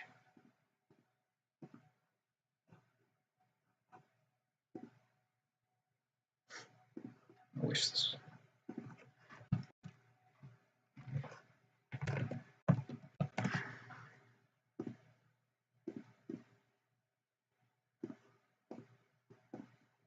All right, so some immediate change differences with. We're disregarding the exclusion zone. We're committing to an all-out conflict, and I think that's rightfully so. If you want to fight, you want to fight. I don't question that at all. So, all right, let's just see, where are we at as far as you mean, so we almost got it. So from here, yeah, not too bad. Probably really more right around here, but we're fine. All right, so I just kind of wanted to have at least a mental reference point. Let's get these circles out of the way for now. Okay, so I'm going to go ahead and just speed this up a little bit. I wish I could reset this time. Is there not a way to do that? Kind of screwed on that as far as that was my mistake. All right. Now these guys I've left them at 0, but they're not. They're patrolling in a S pattern in this area within those grids. Let's put the grids back up within about a 50 nautical mile grid. So here, here, here.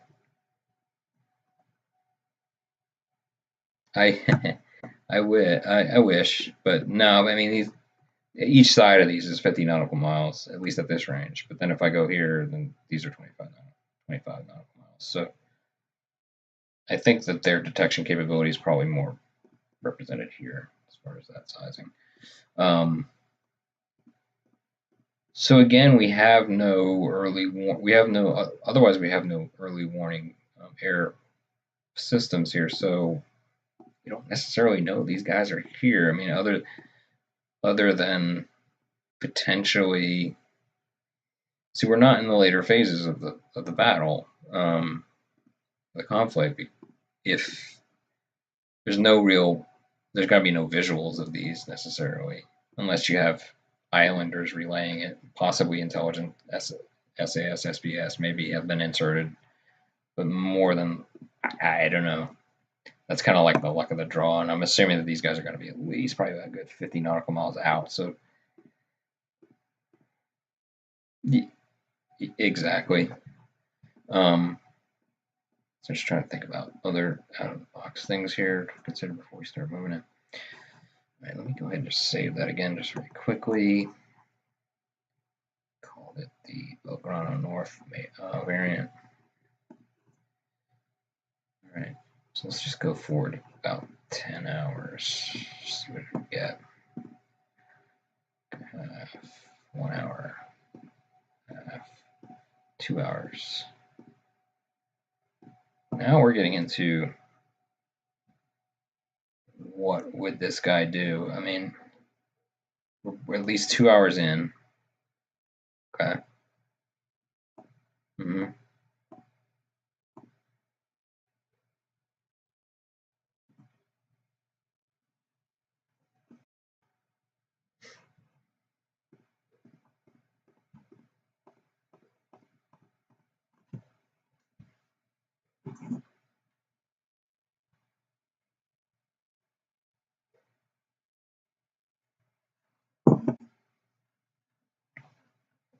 Need a drink or anything, Thomas, or nature break.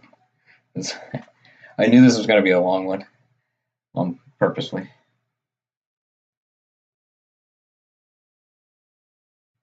Yeah, we'll see where we're at. I at least want to. My main goal is at least try to talk through what a larger surface would look like here.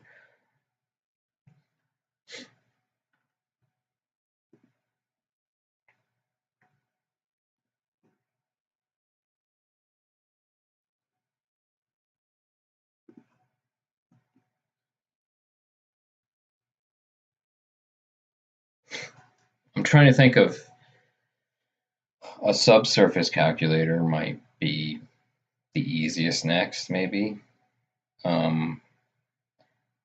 Just a flow chart. I liked how you fire, yeah, the whole thing, like all the way through, like a flow.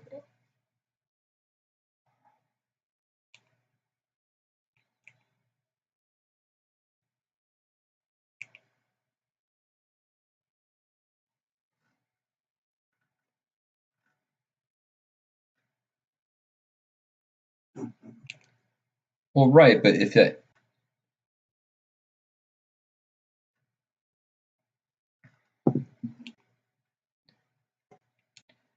well, a cheat sheet with some of those other, kind of like what we talked about a little bit during the Larry and Chris talk. A cheat sheet showing it at 50%. You know what I mean? So and then having a flow of all the kind of like the variation, right? I'm trying to think about what cheat sheet would help the most people who are actively already playing. Now, of course, a cheat sheet for anti-ship cruise missile, just basic tag. I feel like Chapter 8 is relatively straightforward on surface combat. You know what I mean?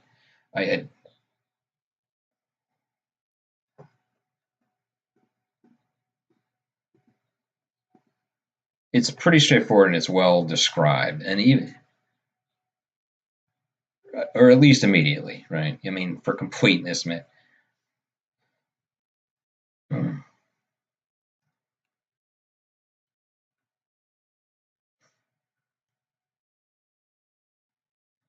Yeah, exactly.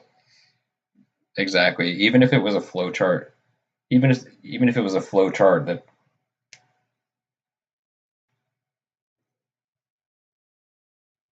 right, even if it's just a flow chart that a lot of yes no things, but they had a reference to the if they had a reference to the section of the book.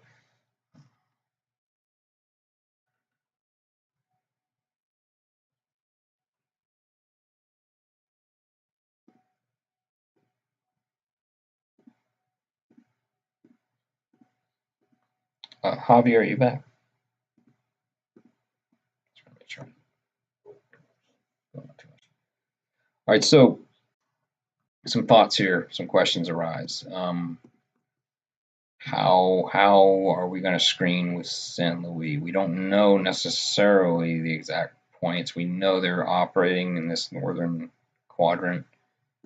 We generally probably could guess that they're doing it in a sector format, meaning we don't think that they're together, right? First of all, we don't think that they're in operating in the same area, and I think that was even a that was even a rule of engagement for the subsurface units, and something that Woodward had called out that Woodward would have preferred to have had direct control over the subsurface task group, but it was under a different commander. As a matter of fact, I have an image of that.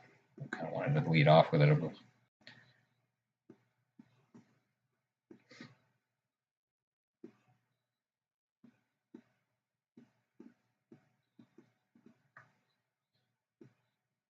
Correct. Correct.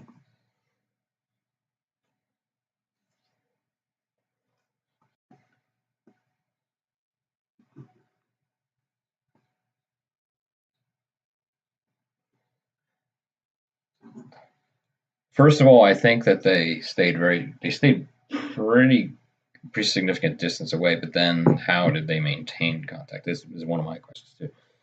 Yeah, it's a very good question.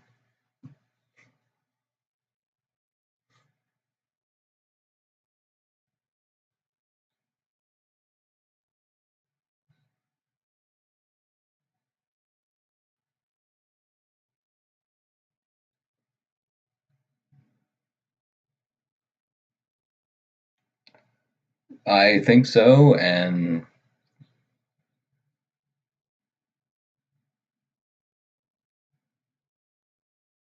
on a regular basis, yeah, like on the hour or on some sort of variant. Yeah. All right.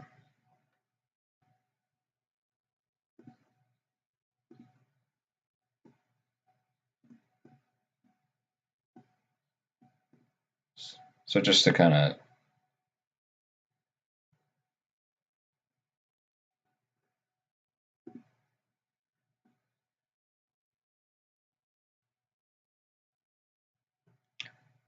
right, I definitely don't think they had that, at least there. No, and I don't think they had any very low frequency.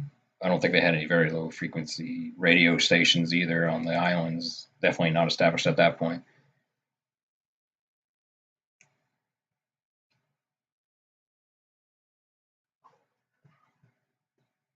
Now, whether or not the UK installed such things after the fact, then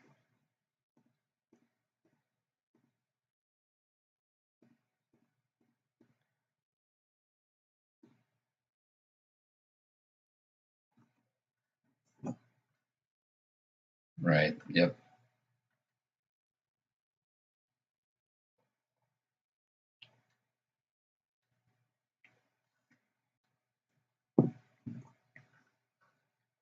Right. I had a conversation along these lines with Chris Carlson, and I think I actually documented it in the Discord.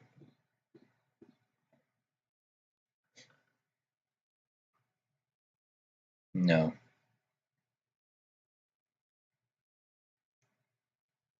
Okay.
Right, but yeah, that was that was used as an identifier to know that you had a message. Yeah, yeah, yeah.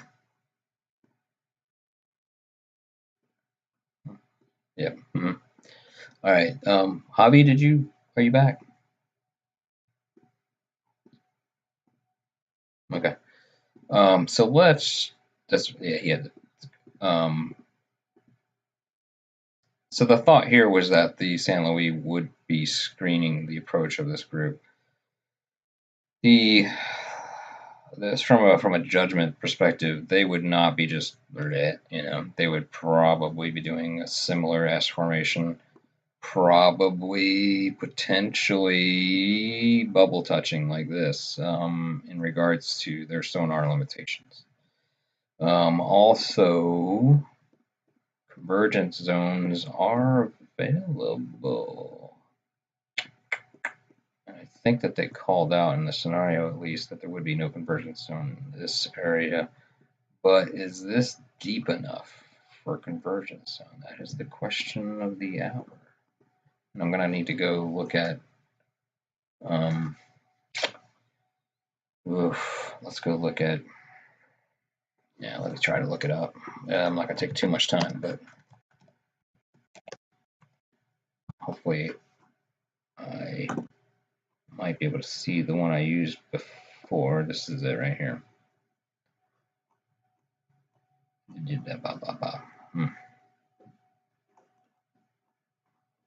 No, that's not it. I had a site. I'm gonna have to go to my pining main here. This is from a while back. Bear with me. All right. I really want to use it because it's very, very accurate. I don't think it's deep enough. Here we go. Bear with me, bear with me, bear with me. There we go. Bathymetry. Somebody can, some sciencey person can. Bathymetric. But all right, let's take a look at the Falklands bathymetrically. Whoa.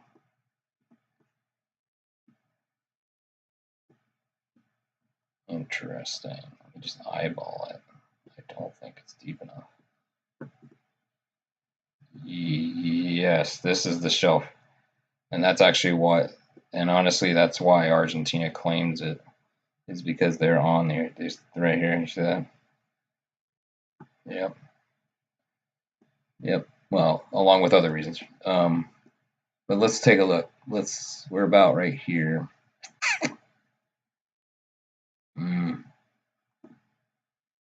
You see what I'm saying? You see in the bottom, you see right down here is where, if you look right here, it's where the meters will show up.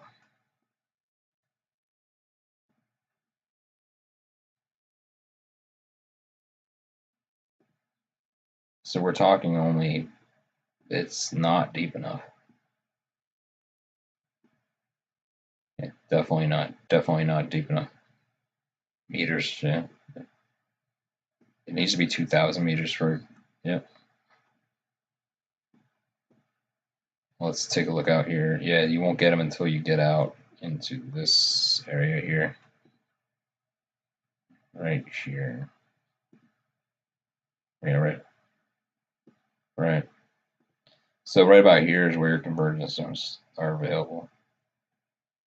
This is, it needs to be 2,000. This entire plateau is below, yeah, in the hundreds. So there goes that question. There are no convergence zones around the Falklands.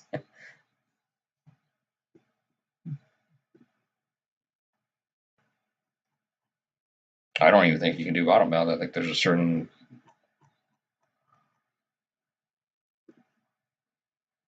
All right, so back.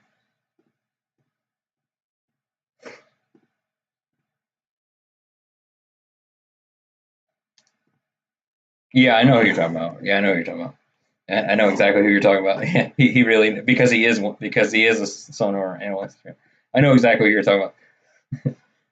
Yeah, we need to go ahead and get him on here. So if you're watching, you're joining us next time. All right. So Javi, are you back? All right. I just didn't want to say things for the Argentine. All right. So the assumption then, let's look at those bubbles again. We have bubble touch in here, which I'm going to go ahead and make a little bit of a foot roll here.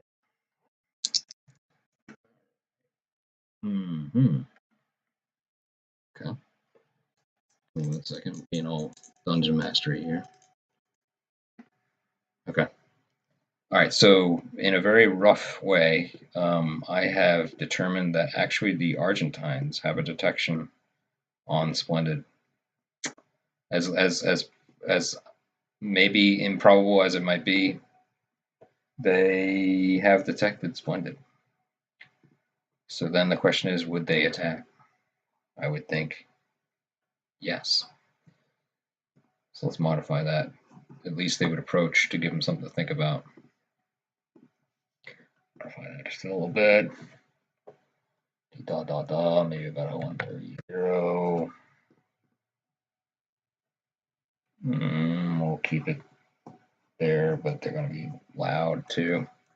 So probably within 30 minutes, do a few little fudge rolls here. Okay. I have it as 3 increments that Splendid would finally catch the Sun Louis. So let's see if Sun Louis is within range within 3 increments. 1. This is really, really rough Harpoon 5, y'all. All right. 2, 3. Oop, 3. We're getting there. How close are they? Okay. That's definitely not torpedo range. What I was doing there is really kind of like a fudge behind the scenes detection, just a raw detection percentage. And what I rolled was that at this point, Splendid would pick up. That's really rough. I don't know if they would do that. I'm not going to play this out, but I do believe we would have a detection battle here. But I think San Luis kind of did its job, which is to give Splendid something to think about. And Splendid cannot communicate with Spartan at this point, right? So nobody's coming for help. This would be a very interesting battle. Maybe we'll take a look at. This would be an interesting battle. So let's think about. Let's just kind of simulate this a little bit. Let's just say they were making 280 at that point. Maybe they're. What are they? Are they quiet? I can't remember. In other words, I'm just trying to determine how fast they were.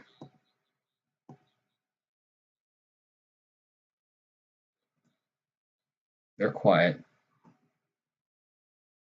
They're small, quiet.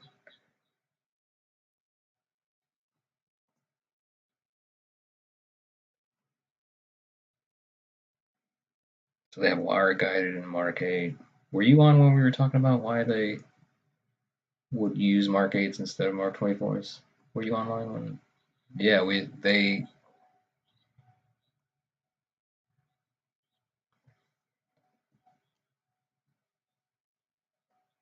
Yeah, that's what I said too. They had a few to get rid of. I don't know. No, what I pointed out. No, what I pointed out to him. Well, what you see, the main difference though is that it's over twice as damaging. Is what I call that. Yeah. Right. But maybe they felt like they.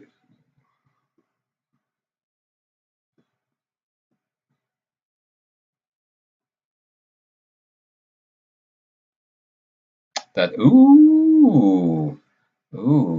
I never even thought about that. Well, that's a little weird.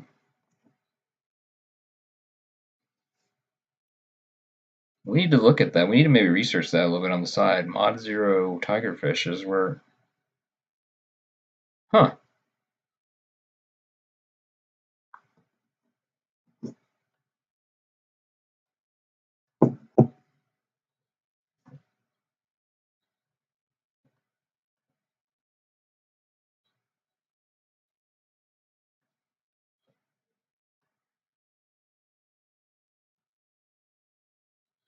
Uh-huh. One or the other. Yeah, usually one or the other, right? That's interesting. I didn't even notice that before, but you're right. Okay, that's probably why.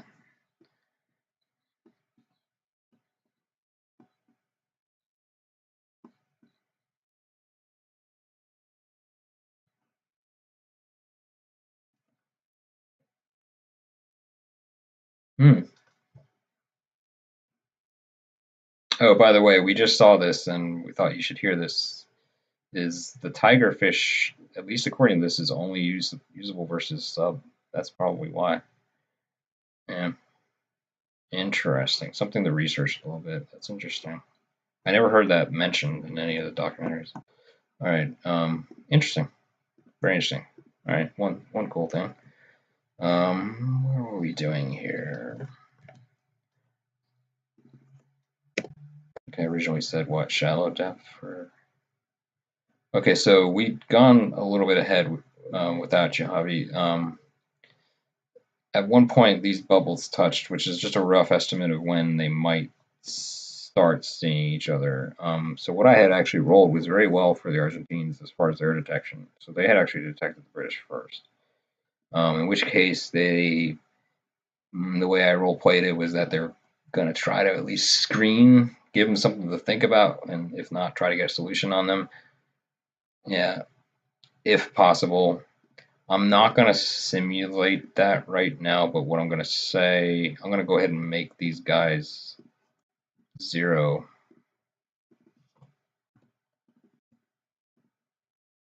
Yeah. Yep. So the main thing I think is I think that they've given, I think they have effectively given Splendid something to think about. And I will roll occasionally, just as a pseudo simulation as to whether or not they lose detection of one another. Okay, so like every hour I'll give them a.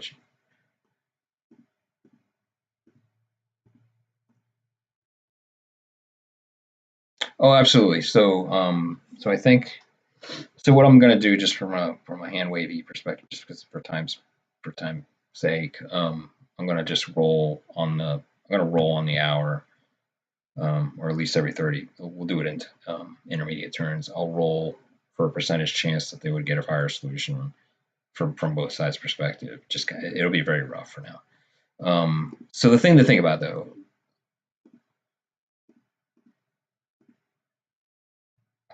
I think so as well. Is there anything? So this is something to at least think about and talk about. What? Let's take a very quick look at their sonar capabilities just to see if one has a little bit better reach. I would think so, but let's just confirm that before I just assume. And again, I'm just going to really roughly use this information. Again, Harpoon is just kind of informing us through this. So let's see. Yeah. Again, we're going to use Harpoon 4 relative numbers. I'll leave them as Harpoon 4 numbers for now because we're not actually executing it. Okay, so then let's go look at the 209. Here she is.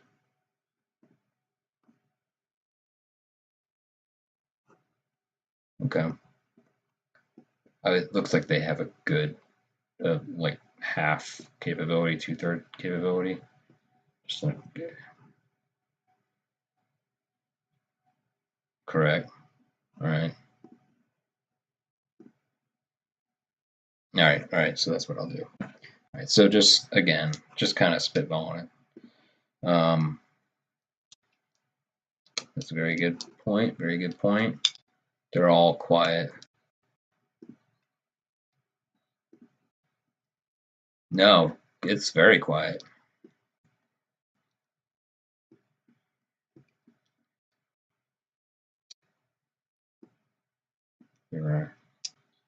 Well, let's open up Harpoon 5 and let's take a look at the let's take a look at it from the rules perspective then. Go ahead. Oh my god, I got right to it. Did you see that? That was awesome. That's unprecedented. I opened the book right to a page.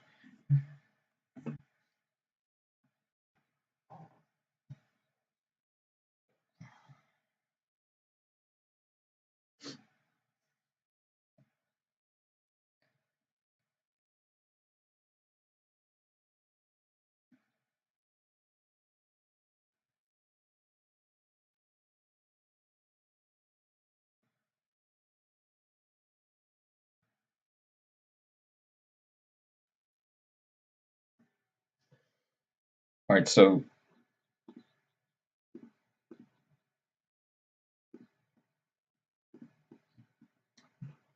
so Javi, you were pointing out this rule here, right? The ultra quiet rule here. Is that right? That you're trying to point out?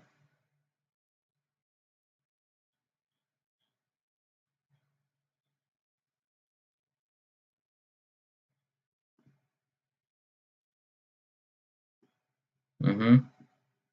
Mm-hmm. So let's think about anything else. What about there is no anechoic coating on the either. Yeah.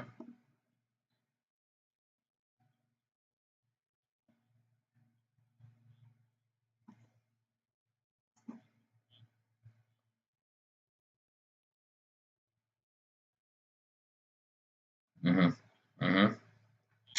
Very good.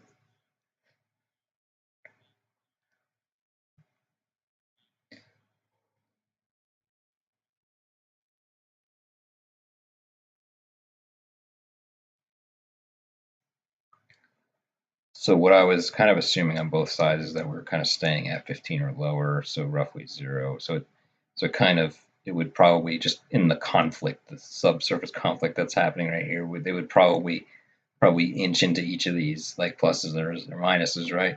But again, I think you're right. I think they would have a hard time they would give each other a lot of pause, really. I think that.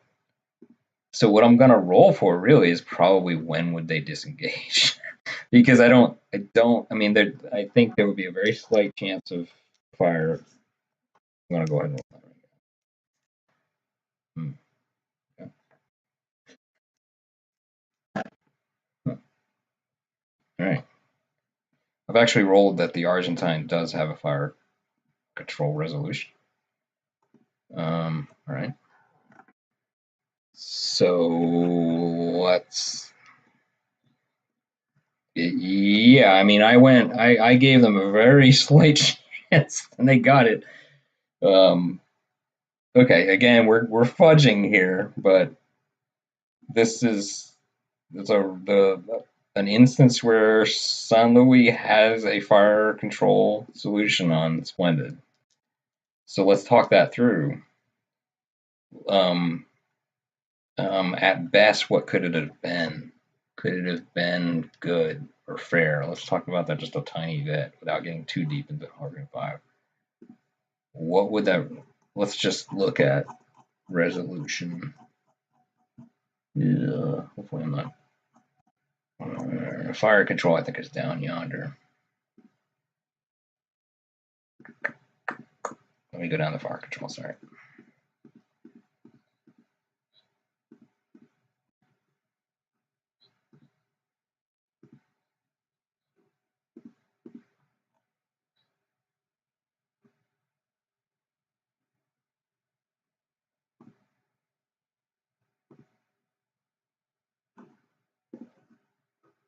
And again, I aggregated that considerably down to a very low percentage chance. So, yeah.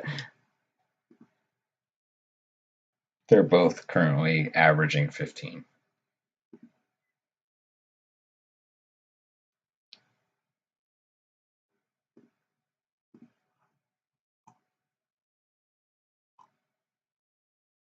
But let's talk about how long it would take, because this will factor in a little bit too. And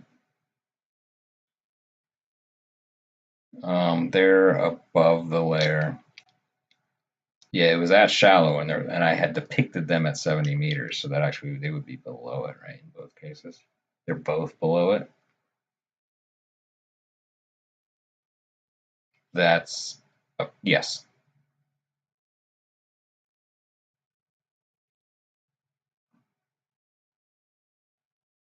So you're back on detection as to their raw capability of detecting one another at that point. Okay.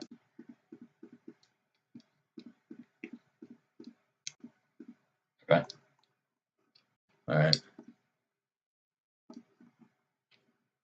All right. So they're at they're at a 0.6.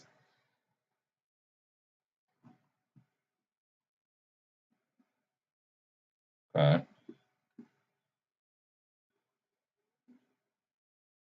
Oh wow. So it actually probably would be. I would think the Argentine has. I mean, over time. Again, we're talking.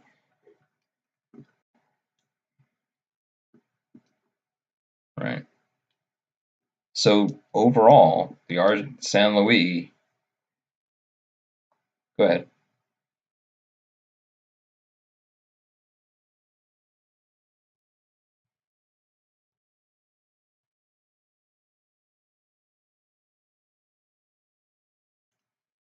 For 50% probability. Okay.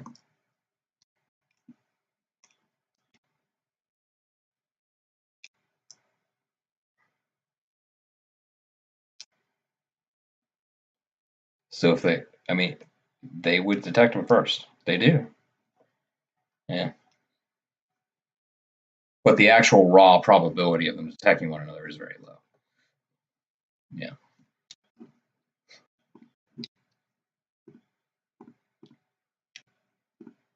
Let me put it this way: I rolled below a 10% for them.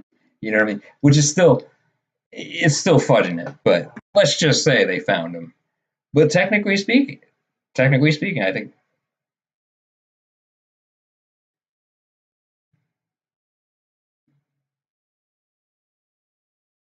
Okay. I mean,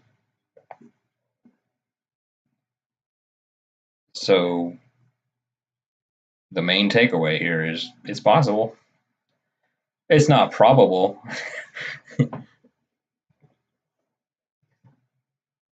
That's exactly right.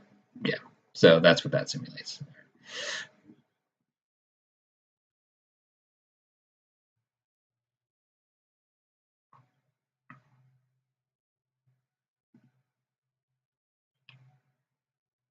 Probably for more. Yes. If they detected them in the first place. Yes, exactly. Yeah. That's the thing. The constant. Yeah. So again, we'll leave it at that. They miss, whatever. Doesn't matter. They're doing their job. They're keeping Splendid occupied. Let's just call it that. All right. Now let's again. It's 2:30. Let's go. All right. All right. So we're continuing. Okay. I think. Did you have to leave, Tom, or were you good for like another 20 minutes or so? Yeah. Okay. I'm gonna try to get it to the point where. See, here's the problem. I don't think that these guys would continue at this point. Let me stop them. And they were a little too close there. I might reposition them, but let's just zero them out for now. They're in a pattern here. Well, they're probably more likely here. I should probably reposition them, but all right. Roll. Well, that's a good question. I wouldn't have let it go that quick. Honestly, I wasn't looking, honestly. So I think they probably would have stayed more like right there, 135.50. Let's go ahead and just modify that.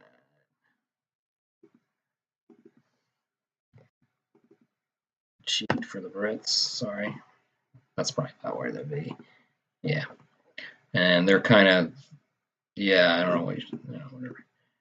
All right, let's just make a save of that. Oops. Okay. All right. So let's just move this forward a little bit. These guys are giving each other a headache. Just keep moving. It's been 3 hours since the initial attack began. Let's just talk as we move here. I mean, what else potentially would be known? And again, Hermes at this point, Invincible, they're more likely doing a pattern. Let's see, we're getting into the late hours at this point. We started at 15. The time is not right in the top right, so we are getting up on 6 hours almost. 6 hours from the original. We're getting into about 10 p.m. Operationally, this might, once you start getting into like the 2 a.m., 3 a.m., 4 a.m., it's probably when they would start breaking off. Well, actually, probably about midnight, they would probably break off a surface unit to insert SAS or SBS into the general area in the outskirts and/or I can't remember the name of this island.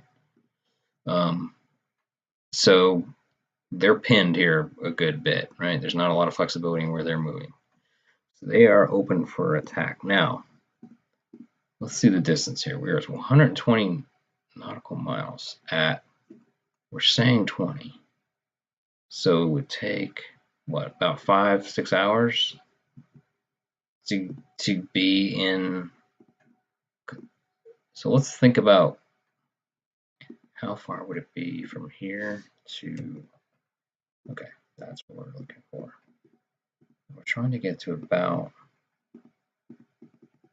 this is a 50, the one thing I do have these circles on for is that this is a 50 nautical mile, I think.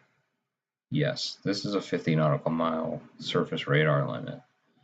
So once we get to about here, and again, this is roughing it. But once we get to about here, we're going to start to be detected by this group, potentially. Although we need to go look at, that's a good question.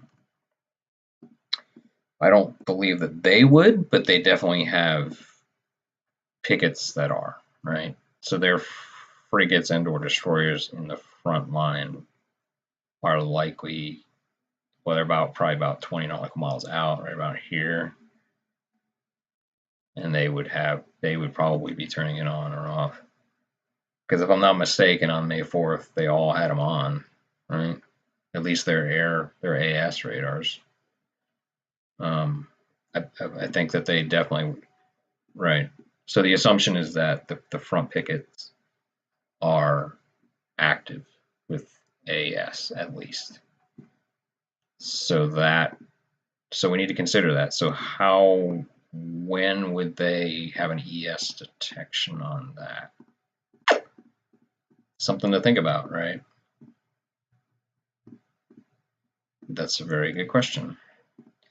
So let's just look at the immediate escort of De Mayo.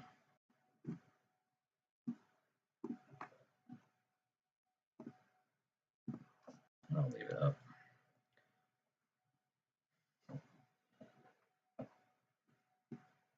Second generation ESM. So that's what, a 1 point, I can't remember, in Harpoon 5 nomenclature. Let's go look again. Let's go back to 5. Let's go back to the radar. Oh, there it was. But then we need to look at the ES modifier, which is, where did that go? Here we go. So second gen multiplier is 1.2, right? And that is as far as its radar capability. It's going to be a spurious contact no matter what. So the radar horizon, sorry, I lost that, the size of this guy. Small, versus, I think we said Hermes was large, right? Yes, Hermes was large. So let's think about that. Line of sight, small versus large. 22 nautical miles by default, but you gotta multiply that by 1.2. Anybody got a calculator brain?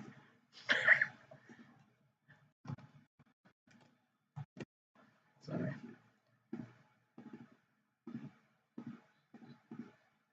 So 26 nautical miles roughly pre-ESM detection. All right. All right, so we're talking like here pre-ESM.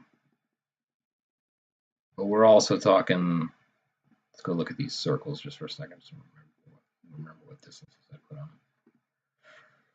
30 is the ASW. I mean, all the ships, I believe, are within this nautical mile range of Hermes and Invincible. I think the ships are here-ish. They're picketing, depending on which direction. They're not all in all the directions, right? And the assumption is that they're probably not putting their sterns to the north, I would think. They would probably be keeping their bows in this general direction as they're doing their pattern or patrolling. I don't know how much, I couldn't get a really good idea of how much movement this task group was doing historically, right? Obviously, they don't want to sit in one position at once, but I just don't know what pattern they were using. I think they were primarily in this zone. Later, they were primarily in this zone when they were supporting Carlos Bay. All right. So, bottom line though is we were determining probably 26 or so nautical miles before ESM. So you're not going to detect it. Now, that's not to say you still got air resources, right? Potentially.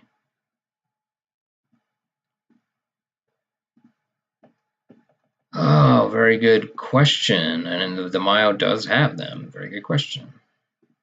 And the other question.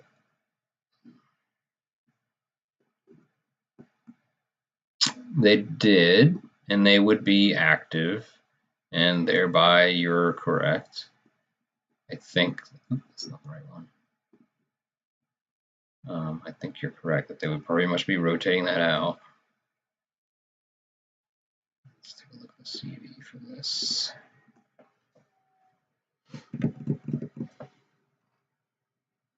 They also have Sea King. SH3D Sea Kings. What are the capabilities of that? Let's go look. Just unless you don't want to.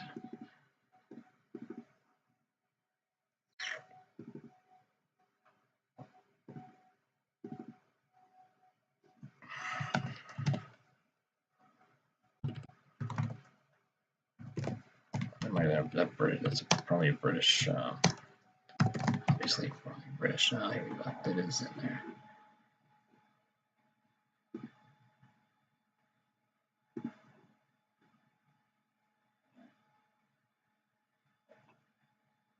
Is that what it had said? Yeah. Okay. So it's got an LN66 HP radar, but I don't think that's a Canadian radar. I think. Let's take a look at that. Is that is it the model that I just mentioned? Yes. So LN66 HP. I think that's Surface though. I don't think it has an AS.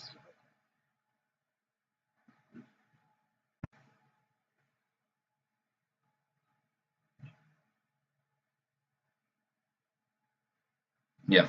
All right. So let's go look at the tracker though, right? And that's not gonna help.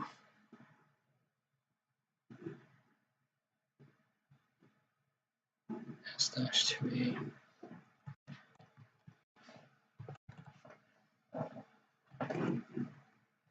Yeah, okay, let's see what it's got.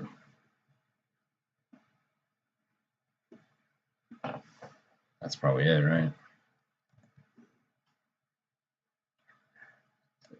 that's definitely it. Nope, that's the surface.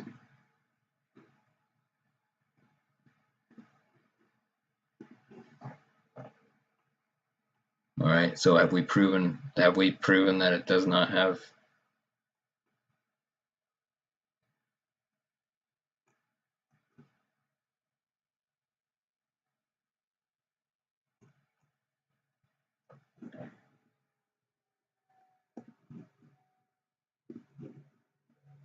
So what other alternatives would there be? Just sending flights up for protection's sake? In other words, I mean, yeah, that isn't. Let's talk about it. Yeah. I mean, would they send a flight of Skyhawks purely for detection's sake, or at least a two?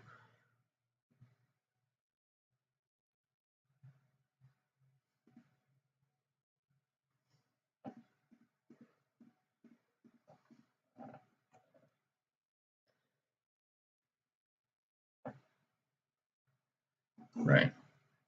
Well, I'm talking. Well, what I'm talking about the early warning. So would the RW? Yeah, but they have RWR though, right? So they would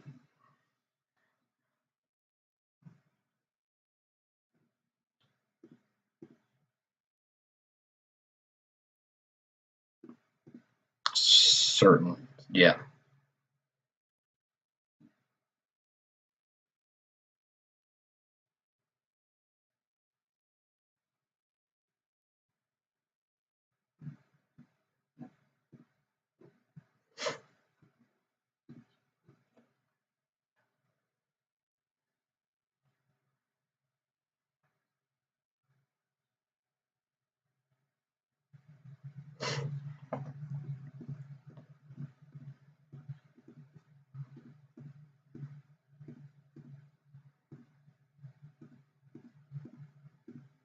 All right. So I don't. So I think what we're concluding is that um, if the pickets in this 3178 task group, carrier task group, have their AS on, they likely would not be detected by ESW. At least, I mean, that's what we're concluding. No, that's a very good question too. Ah, darn it. What was the designator again?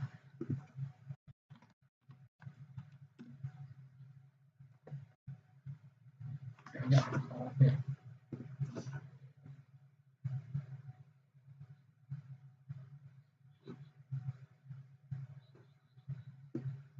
Okay. So then, so if it's first gen, we got to go back to here. First gen is 1.1. Then, but they're most likely in, would we say probably at least medium? Probably. All right, so let's just say medium height against the largest ship is 175. The frigates are, well, it's 170 anyway for them. So they definitely would pick up AS radar in this area if they, that's probably what they picked up, right? I would think. So again, I think so. I mean,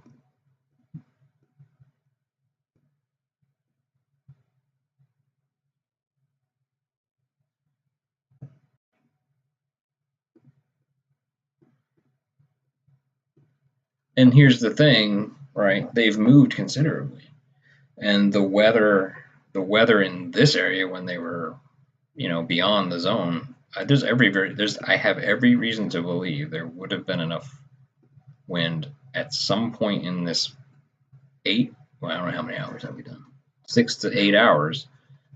I have to imagine that it's, yeah, and again, the scenario, let's look at that.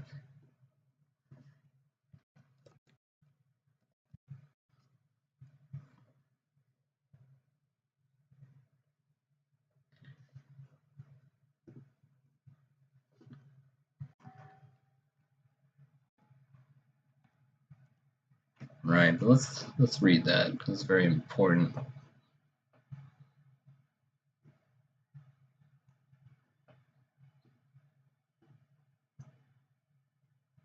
Here it is right here. And another thing is that the A-force can be launched at night, but they can only be recovered during daylight. So that's key here because we are at near midnight.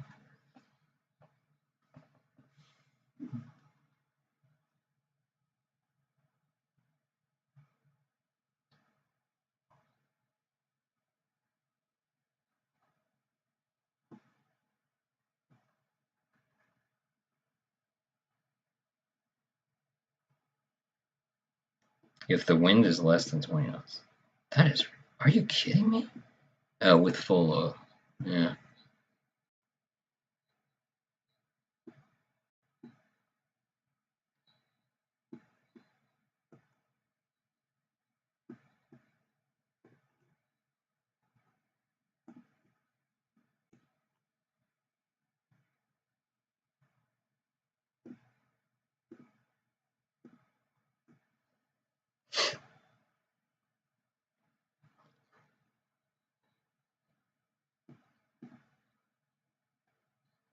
You mean Q?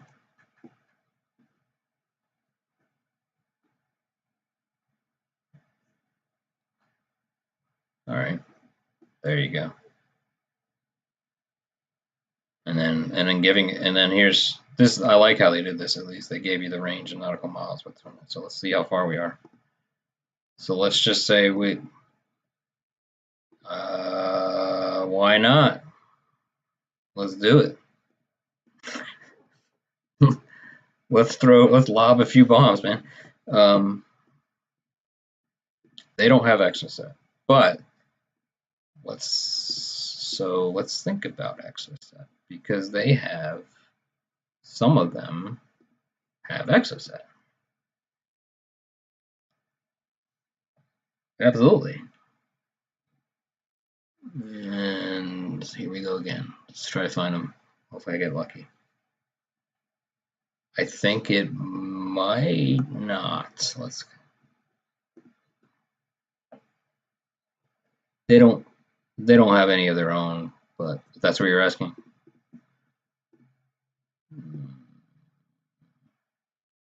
No, yeah, it wasn't. Yeah, it was only the French étendards that had the capability. So now I need to find the darn thing that has the exocet, and I don't. Class 42, yes. So the Hercules has it. It's not the Hercules, it's just that class. Just make sure I didn't make a mistake there. Yep, see right there. Three died. Ship has 2. Some mark, sea dart. Okay, this guy's got 4 exocets. And what is the range on that?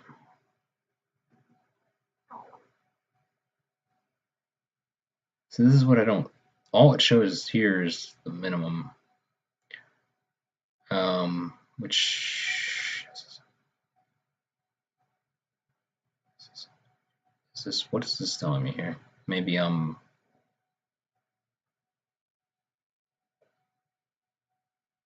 that's probably it.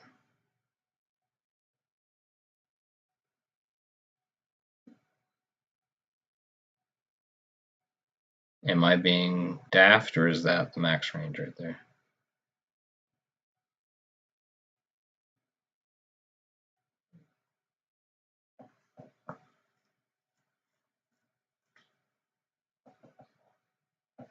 All right, let me think about that. I don't think so. Let's take a look at the. Let's take a look at the frame series here. No, they just have those. And then, yeah, that's it. I'm assuming that is the range. Do we want to go just look at it?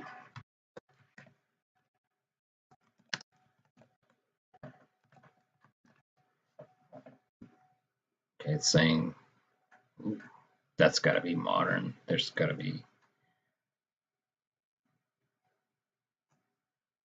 These are kilometers. So, but it's, yeah, exactly. Let's go look. Well, mm38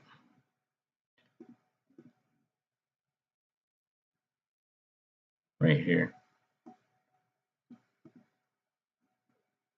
Yeah, the surface launched mm38.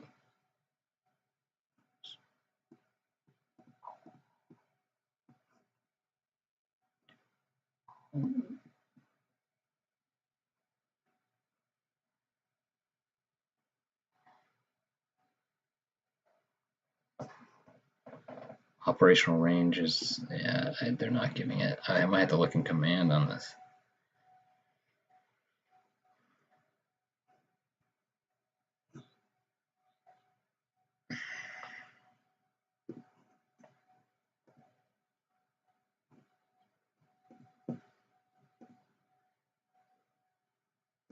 Okay, that sounds about right then.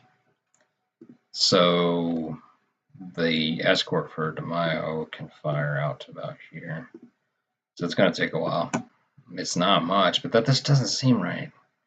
It just doesn't seem right.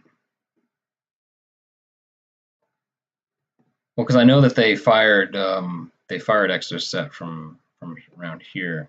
They had a land-based Exocet, and that's how they got Glamorgan. So, and I can't remember.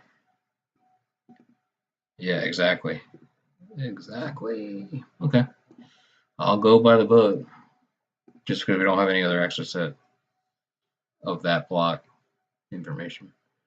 All right.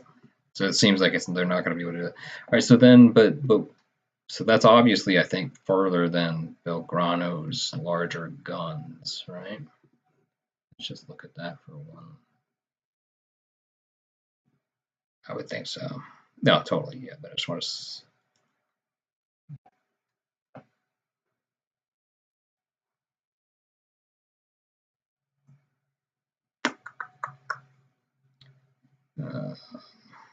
just trying to see if they mention it here.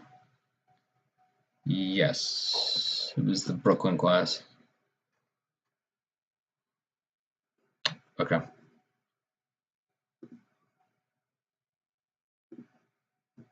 Yeah, from World War II perspective. Yep. All right. So it's going to take a while. I'm going to move this forward just based on what time it is. Okay. I think these guys are still embroiled. I'm going to roll for any extremely low rolls for either side. Might mean they might detect. They might get a shot.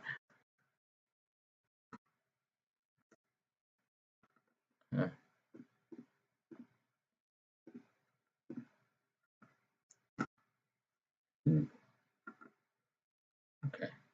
No. Okay. All right. So how far are we now? And again, these guys are probably cruising in this area, but they're not going to let themselves get too much further away from a support perspective. They might be in varying positions here. Let's keep going. It's going to take a while. Let's see, but we started at 0900. Because we're at 10 hours from the 3. I think we're about at 1:30 in the morning right now. This isn't accurate. 1:30 in the morning, about 2 in the morning, 2:30 in the morning. This actually would be a very interesting attack. 3 in the morning-ish. So let's see how far we are. Okay, so now we're getting into, okay, but now the assumption, I can't remember the, let's check the scenario distancing. Give me 1 second. I have a good picture of the Sheffield attack one. It's not there.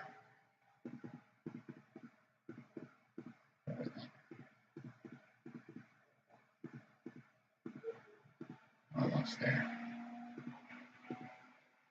Here we go. Yeah. See, they have it as 10 nautical miles here, and then so Sheffield, Glasgow, Coventry. So yeah, the spread. That's a good 20 nautical miles at least, right?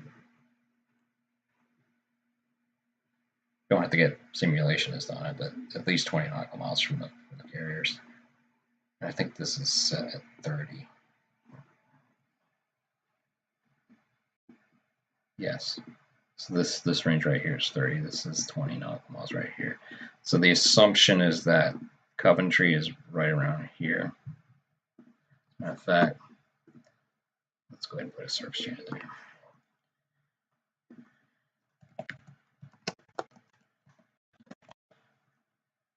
Can't remember what class they were.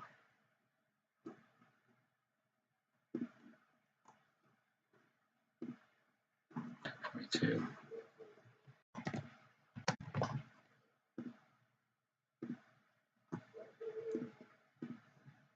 Just for that didn't work.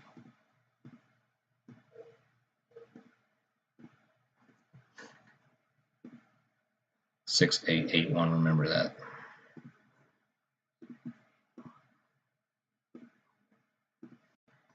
About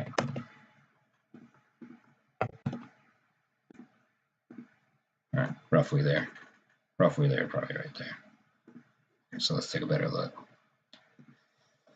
Would any of these guys see it? Probably no. No evaporative duct.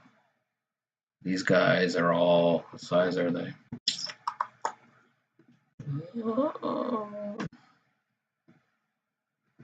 These guys are close, so just give my memory back. All right.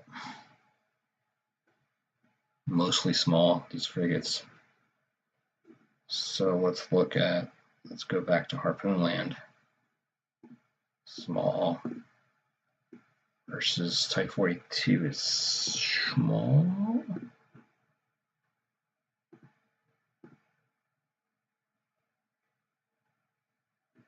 Yes.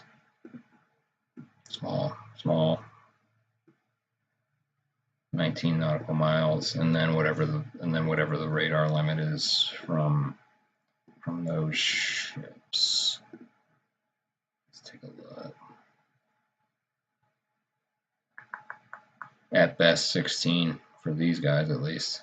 We'll kind of average it out a little bit, assuming that the other ships. Let's take a quick look.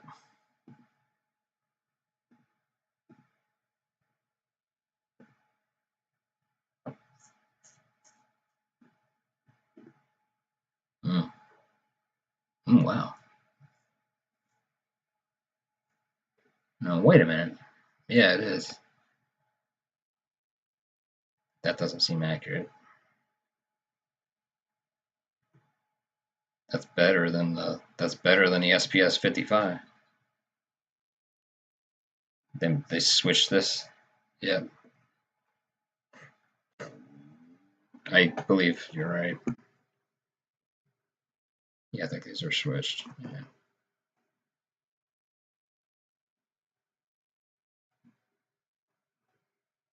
Yeah, that's wrong. There's no way.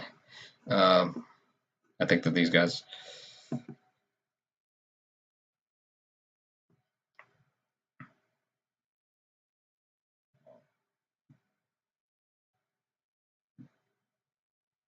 Yes. This is an ex Allen Sumner, but this is an old ship.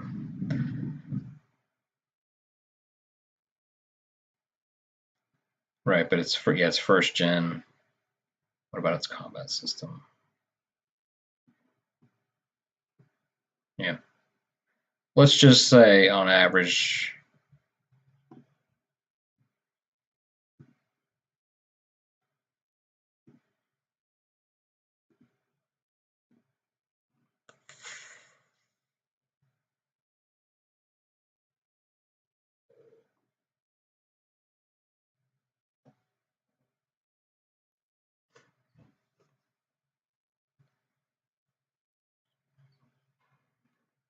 You're saying that you're saying that the SPS 40 has SS? Yeah. All right, I'm going to go ahead and assume about 10 to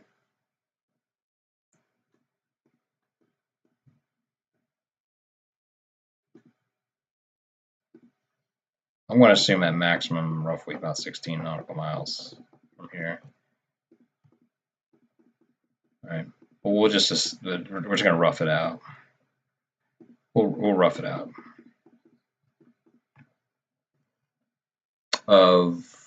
I had already figured that out. That was it was only at maximum 19 versus small or 21 versus depending on the original, depending on the originator. Yes, then the radar effective range is lower than the radar line of sight. Yes. Okay, because these are all basically almost first gen. Some of them. All right. So the assumption is it's between 16 and 20 now, because there are some more modern ones in here mixed in. All right. So I don't think they're close enough yet. But at this point, would they be calling in an airstrike as well, or would they have already? All right. So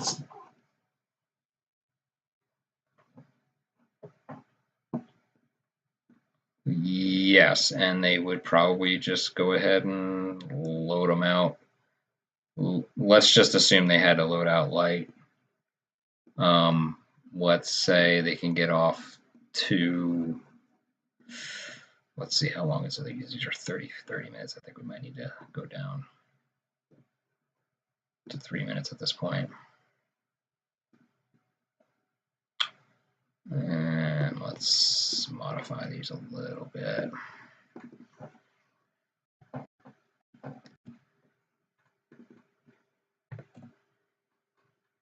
It's a good question too. Where we've been looking at it from what side? Hold on.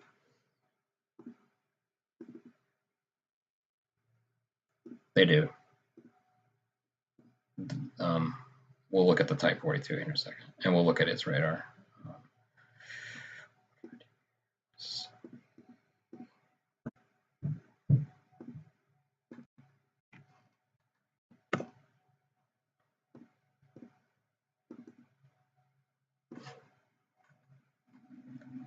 I'm giving them a little bit of extra bonus here. Put a little bit of variance in it. All right. Let's just go like this. So it's 3, 3, 3. We're getting in. Now we need to look at how far Coventry can look at.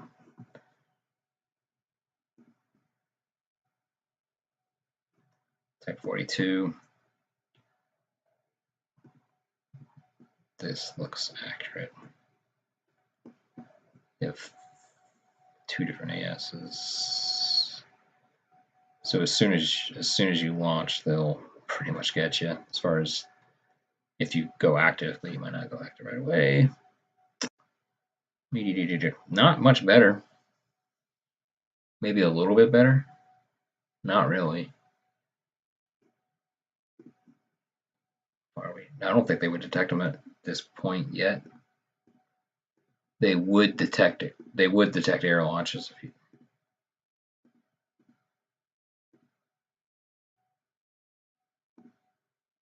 Well, I'm looking at it now from the British perspective to make sure that we haven't forgotten that they can see this way, you know. So I'm trying to determine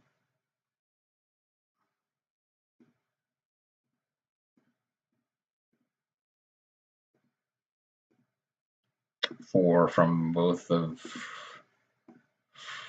these.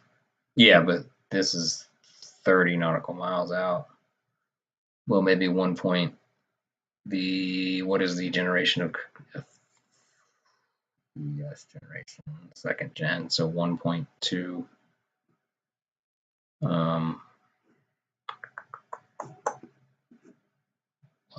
What was the radar horizon?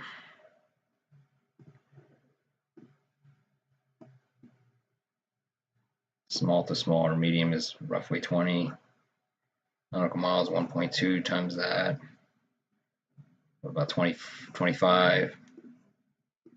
And I still think it's right outside of it. Maybe within another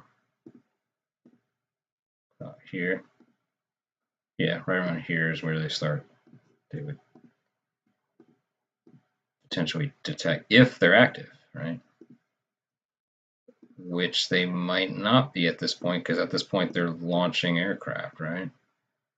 To well, let me leave it to you. What would you do at this point, as far as going active for these task groups? Yes.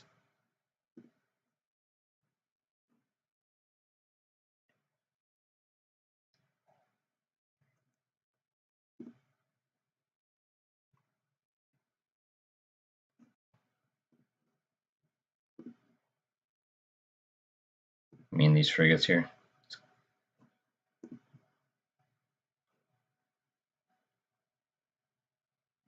Right.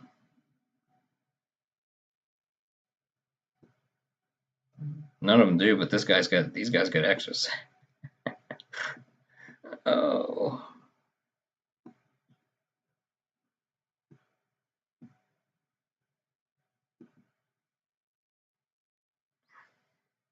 Yeah, but then again,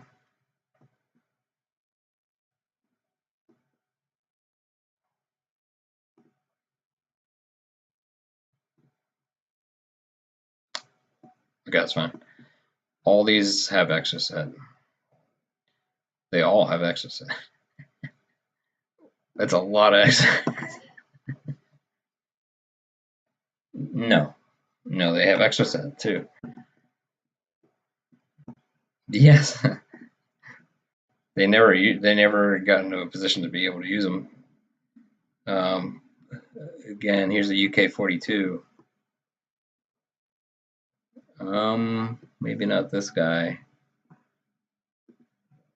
All right, 21s, I think. One of them does. I know they do. Yep, there you go. The 21s do. They got 4 of them. The 22.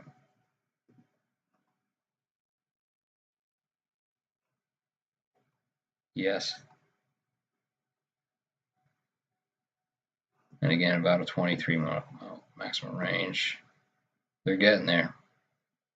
And this is kind of like the extreme front band of the. All right, so boom, boom. I think we're probably about right here. That's about it right there. But they would both be in a similar situation.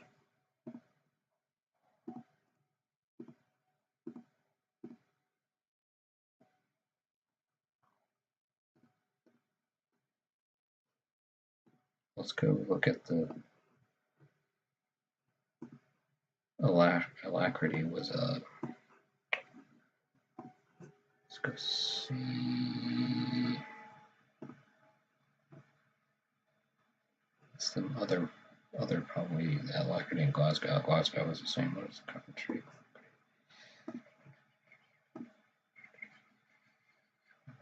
Oh, it's a Type 21, which also has this has CCAP, but it's got excess set.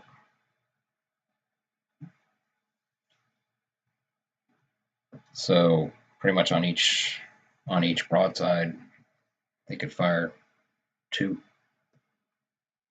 So that's the assumption, at least in these turns, that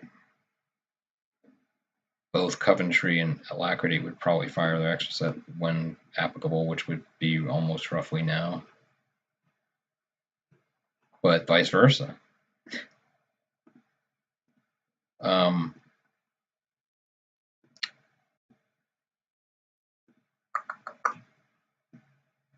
This would be nasty. Is it me? Is it me? Or would this be quite a brutal surface event? They all had excess set.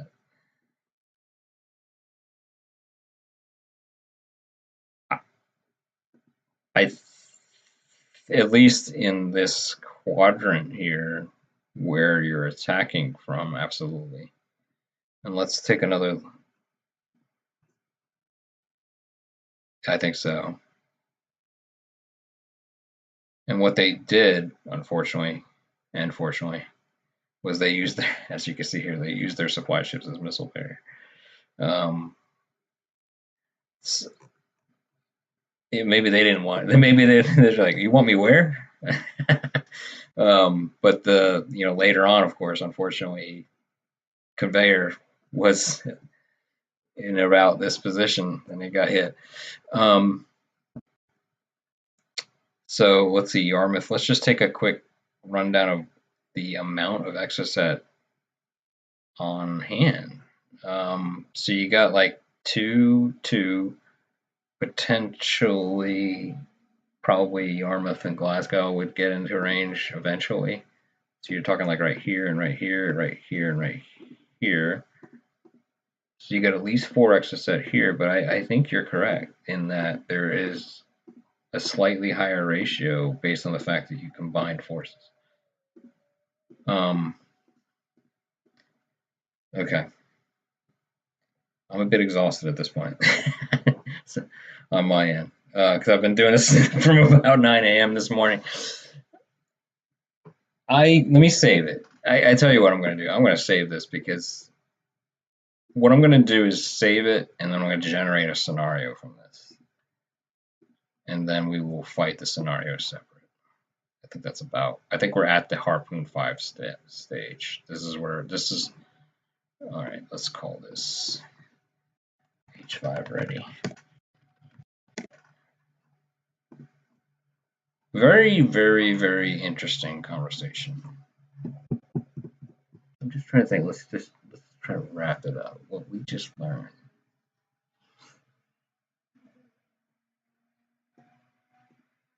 Very good point.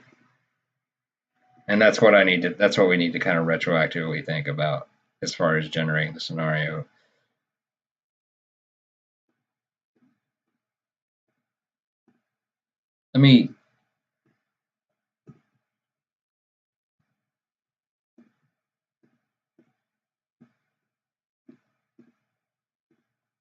Now, right, and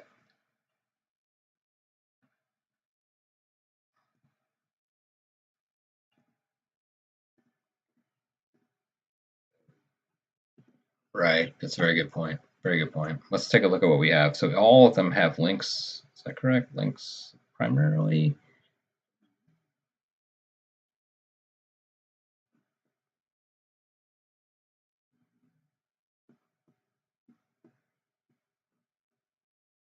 I will say I will retroactively analyze that a little bit more as far as. No, I'm glad you piped in. And I'm sorry, your name was again. I'm sorry.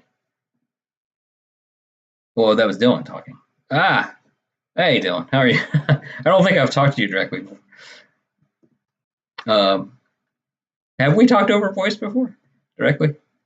I don't know if we have, but yeah, okay. Yeah, a while back. So I'm glad you swore. Oh, really? Where are you at? Oh, okay. Okay, I didn't know. I'm sorry. Well, I'm glad you woke up because you woke us up to the fact that they would have done that. So let's think about that. What are the link's capabilities? So remind me, ASW primarily. Give me some, what kind of forward. Okay.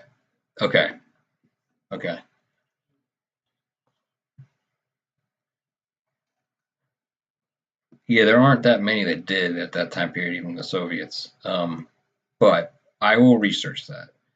So let me research the links HAS 1 and 2, or is it always a .2 model? Is that right?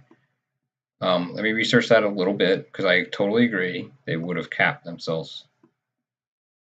But what's interesting is I don't question whether they would necessarily. I just don't remember a lot of references to that being done, and I'm just trying to figure out why. It makes perfect sense. Does anybody recall ever reading them capping with their helos? I don't question whether you would or could. Something to also research, right? Because you wouldn't want to use. Yes, he was. You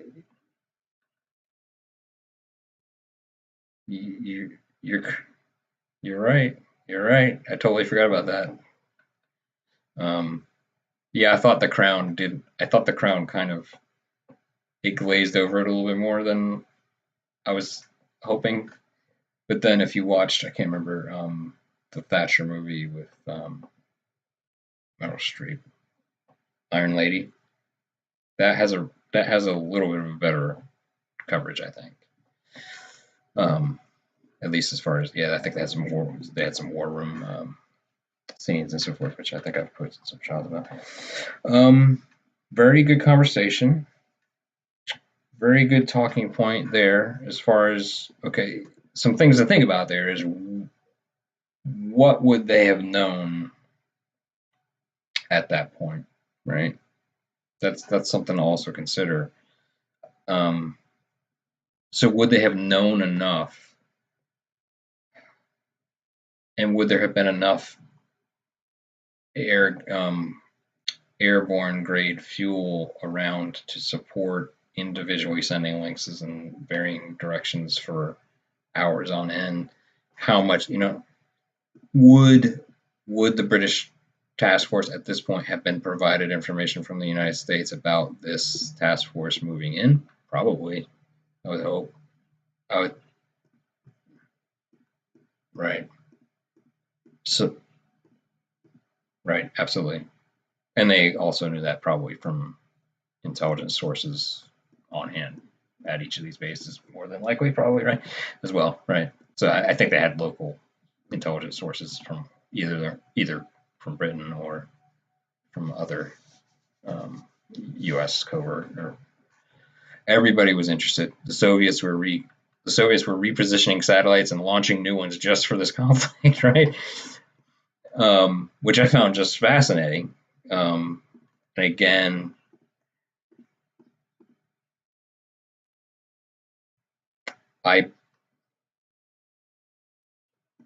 yes, absolutely. Yeah, I do remember reading on that. Remember reading reference to that. I don't think either the U.S. or the Soviets put any air resources in this immediate area, other than potentially the satellite runs. But I think it's perfectly acceptable that the British would know where they were coming from, and they would have their links out. Now, here's the other question then. They probably potentially would have been rotating flights of Harrier within 100 to 150 nautical miles. Is that a reasonable assumption as well? I gotta think on that because that's a very limited resource. Let me think about that for a minute. Something to think about. Okay. Yeah.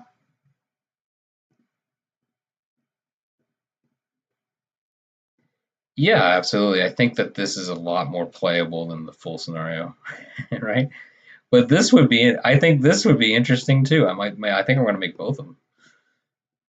I'd like, I'd like to see what this would come out to. Okay, I'll let you go. I'll let you all go. But I thought that was very good. I know we rambled a lot. I hope people stuck with us, or at least are. I'll tell people via announcing the video that it's worth looking at, and just keep supporting. But whatever, we jabbered. All right, cool, but very good. I appreciate you attending, and Tom, I'll tell him that. All right, anybody else that's listening or directly connected, thanks for attending as well. All right, have a good one, everybody. To be continued as individual scenarios otherwise. All right, have a good one.